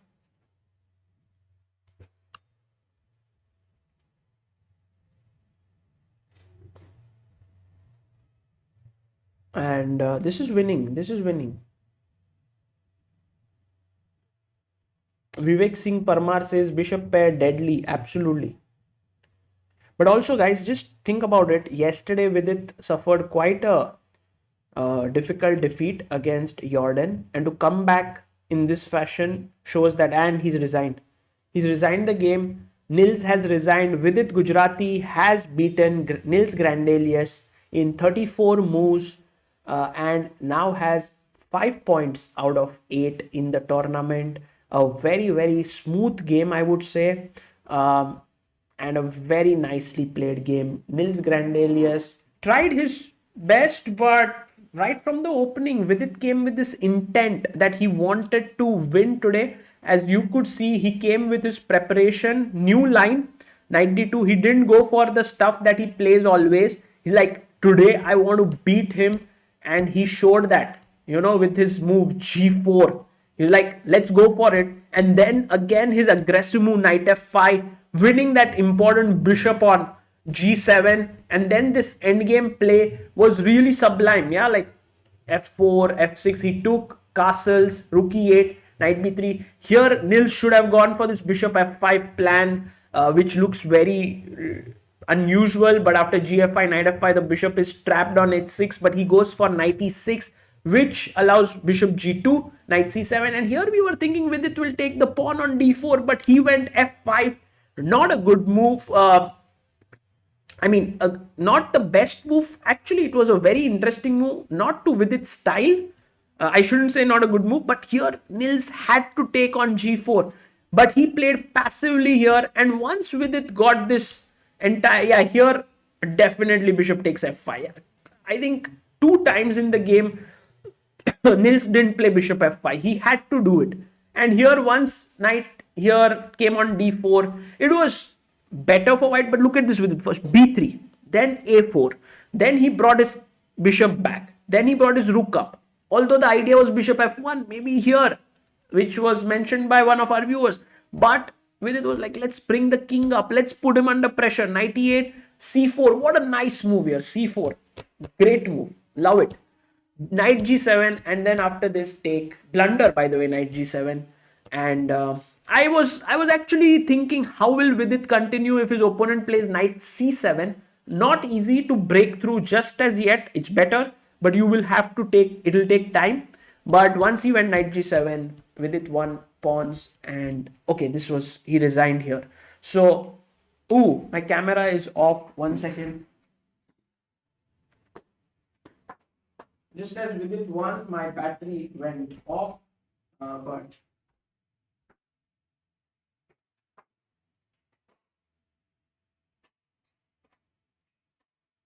it's going to take exactly 5, 4, 3, 2, 1, and I hope we are back. Yes, we are. No, we are not back. What happened? Yeah, we are back.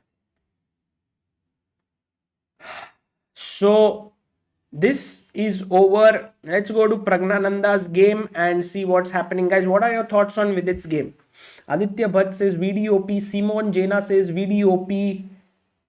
VDOP. Everyone saying VD is now world number 19. Yeah, he was 19.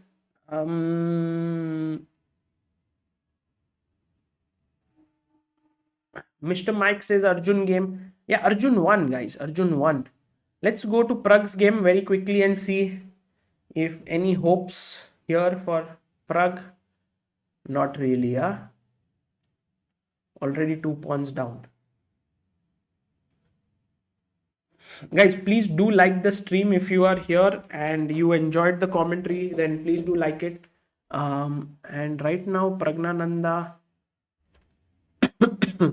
really good opening prep and positional play, says Anirudh. I agree. Very good play by Vidit. Carlsen versus Vidit is in the 11th round. Tomorrow is a rest day. Then we get from 25th, 9th round, 26th, 10th round, and 27th, the 11th round. Yeah, knight takes h6 here. This is hanging. Very well possible that Praggnanandhaa resigns here. Let's say he goes king d5, knight g4. You can't take here because of e6, e7, e8, queen. And also if you go like knight c4, e7, knight d6, then knight f6 with the idea of queen. Could be. But you should be a little careful here, because if you go like this, e8, then some tricks, yeah, with a4, b3 in the air, like knight d6. Can I go b3, ab? You can't go a3 because of check. And if you play ab3, I still have this check. King c4, knight here, king here, knight b1, and then I push this pawn. Yeah, so somehow it's not so simple for black to somehow create play. But let's say you go a5. Let's start with this, knight g4, a4. I want to create a passer here. Knight e3, b3, ab. Now if you play a3, I have knight c2 holding this here.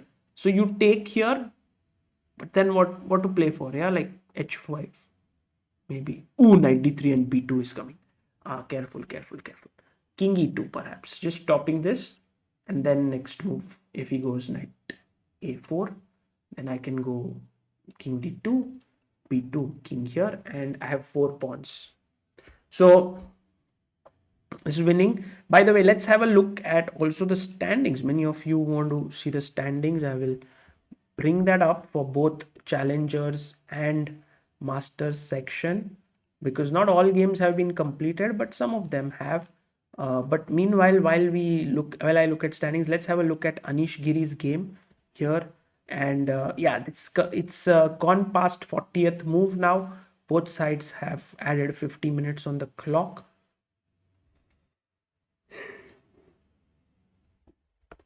What Esipenko has done is that he's not letting Anish push ahead. देखो कैसे हो गया कि this rook cannot come here, f6 falls. I need to control f5. So I want to use this rook to control f5. But if I go there, f6 is hanging. So I go rook g6, then rook f7 comes, hitting here. Somehow it's not easy. Vinith Pai says, Sagar sir, improving chess बघून खूप मदत मिळाली. धन्यवाद, Sagar sir. Thank you, Vinith. Vinith says that watching improving chess helped him a lot. So I'm very happy to know this. And congratulations for spending time watching it. Yes, I am trying to get the standings up so that you can see it. And then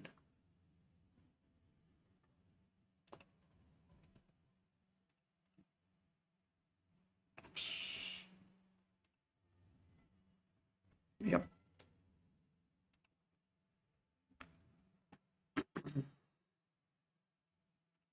Okay, sorry guys, just that was my error.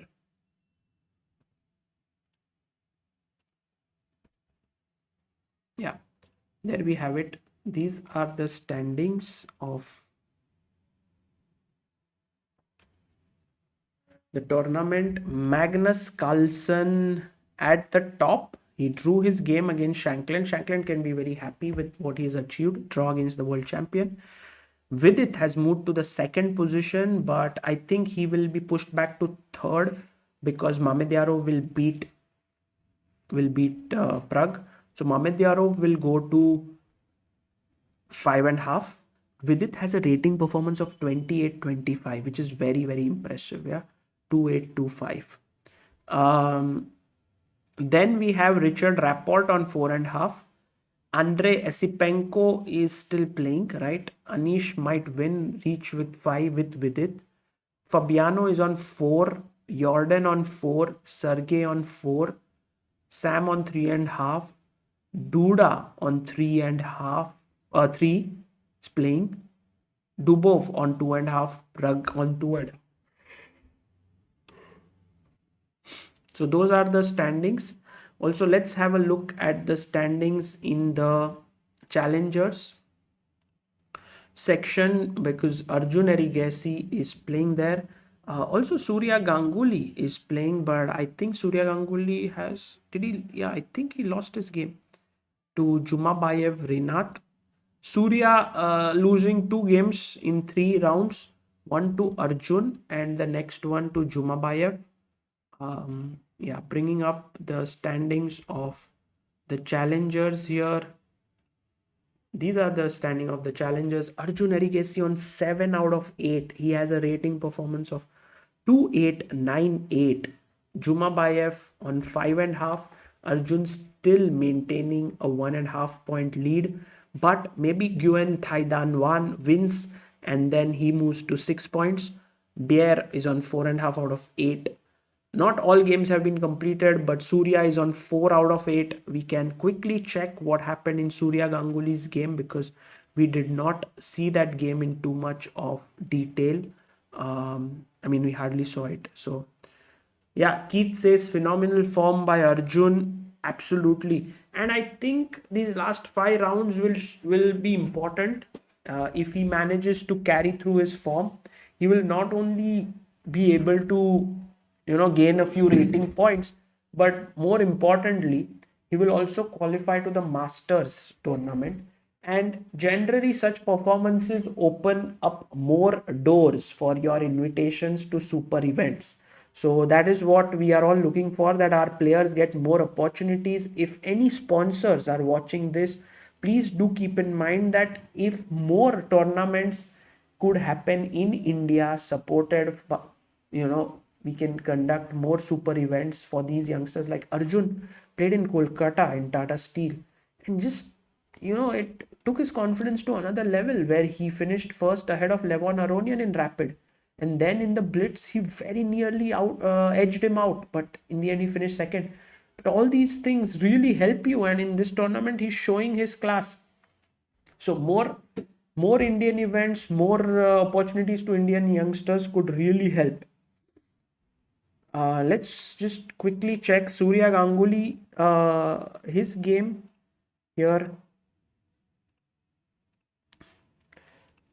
E4, E5, knight f3, knight c6, bishop c4, bishop c5, c3, knight f6, d3, d6. All good till here. I mean, opening is just very normal. Surya is also an expert at his openings. Knight b5, dc5, knight a7, queen e2, knight c6, rook d1, bishop maybe this rook d1 move.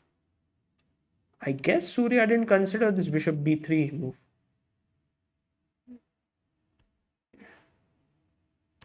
Bishop b3, rook d2, and d5.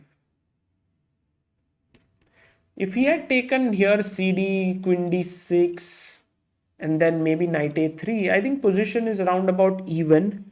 But the moment he played this, he suddenly, look at this, you can sense it, yeah? All the pieces are a little awkwardly positioned. d5, bishop d5, queen d1, queen d7, knight g5, h6, c4, he took here, cd, knight jump to d4, rook d3, took on d5, bishop g5, queen to f5, okay, here, knight b4, rook g3, rook a6, wow, beautiful, yeah, Jumabayev playing really well here, bishop e3, rook d8, and here Surya got his chance, yeah, rook e5, knight b5, yeah, rook c6. In fact, the position is now kind of around even. Bishop d4, queen h6, h4. Oof, massive blunder. Well, the right move here was rook g4. But why is h4 a big blunder, guys? Can you tell me? Black to play. Not easy. I can't make like complete. Can't understand completely why this is a blunder. But yeah, okay. Get it. Why is this a blunder, guys?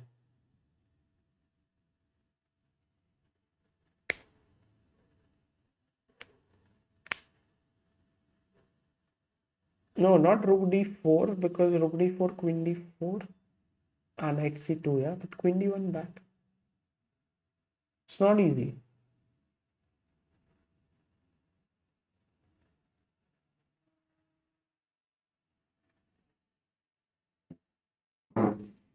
No, the move here, and I don't see too many of you saying that move. Maybe this is the move here is rook to g6, and I think Surya missed it.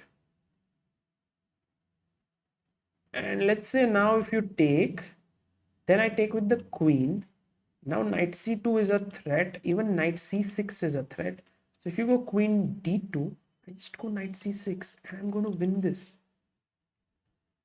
So the reason why rook g4 was better is that if you now go rook g6, I have time to get my queen out.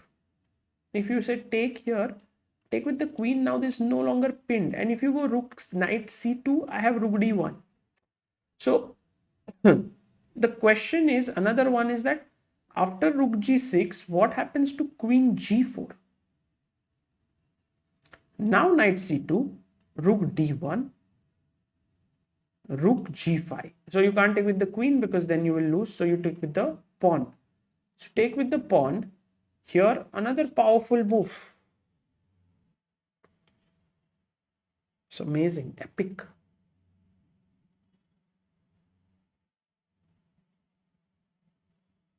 Black to play.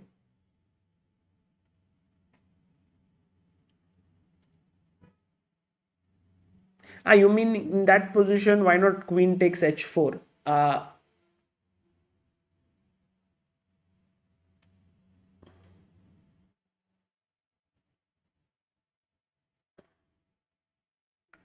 No, Krishna, not queen c6. Adarsh, very good. Adarsh, excellent job. Queen e6 here. It's a tremendous move. Surendira, chess psychic. Deepak Kannan, queen e6. So if you take, I take back, and this is a pin. You lose. If you move the queen here, then I go queen d5. Anyway, you can't move the bishop. I'll win.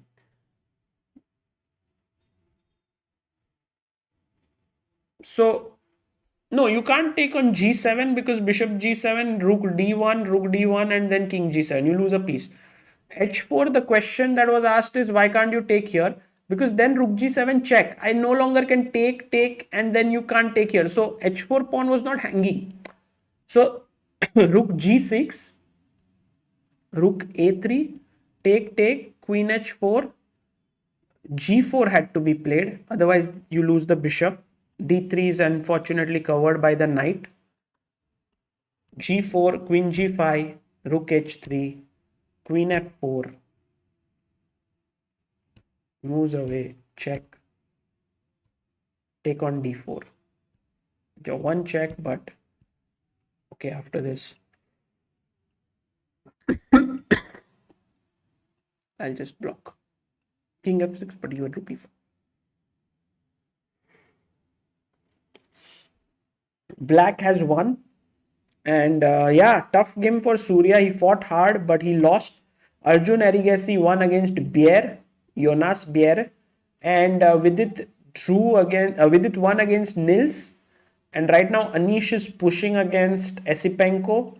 Meanwhile, Praggnanandhaa is still thinking for his move against after knight d1 king e1 against Shak, and I doubt that he will be able to hold this. So that's the kind of update from here. From my end, I would say I hope you guys enjoyed it. I'm recovering from my COVID here, getting stronger each day, feeling better. You can sense it through my commentary, less coughing and stuff. Amruta also is recovering. It is taking more time for her, but I think we both will be on our feet back very soon. I wanted to share a few pictures with all of you because they are very beautiful and taken by Lennart, who is one of the best photographers there. Praggnanandhaa going to the tournament hall. They have to walk through a beautiful path. It looks so nice. It's very cold, by the way. Windy. Henrik, along with Magnus and Peter Heine Nielsen there. You have Anish Giri, along with, actually Anish is very tall. Yeah, you can see there here with Aryan Tari. There is yeah, this Magnus and his team coming in. Then you have Fabiano working, walking alone. Keith Mascarenas says feel better soon. Thank you, Keith. uh, and I have a question here. This is something which, does anyone in the chat know? This is Duda, but who is his helper? Any one who knows here, perhaps from Poland, if someone's watching? Nilay Mule with its rank would be third because Carlsen and Mamedyarov will lead with 5.5. Who is the tallest top grandmaster? I think at some point was Kramnik. Maybe now perhaps Anish. Or maybe Grishchuk. Yeah, Grishchuk. Very tall. Yeah, it's not Sam. No, this is not Sam. Yeah, no. I'm not able to recollect, but yeah, he's Duda's second. Maybe you guys are also not aware. Um, this is Erwin Lemmy. This is the tournament director here. I guess the person on the left is the chief arbiter, perhaps. You have Karyakin and Rapport were working together. Luke Van Willy, who's there perhaps as a second for someone. You have Mamedyarov and Mamedov.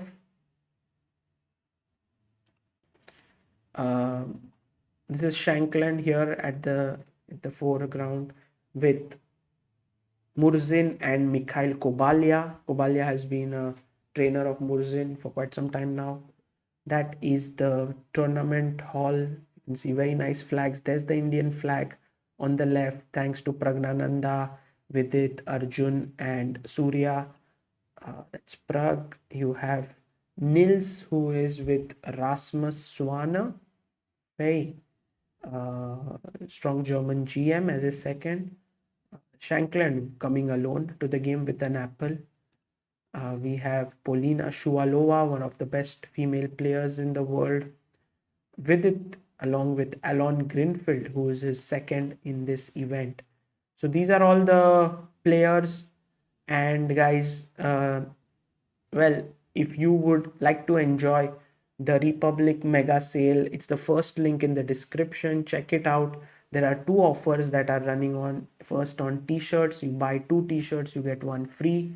Which ones are those are in the link in the description. These are all very good quality t-shirts that we have on ChessBase India with chess themed, like no draws, chess my sport, so many more t-shirts we have. Please check it out. I'm wearing ChessBase India t-shirts because I love them. The quality is good, and you can use it. And also Vedika's chocolates, whom everyone loves, is now buy three and get one free. There are three flavors, so you can choose three different flavors for yourself. Maybe one classic, one choco chip, one orange, and then you get one more free. So do check it out in the first link.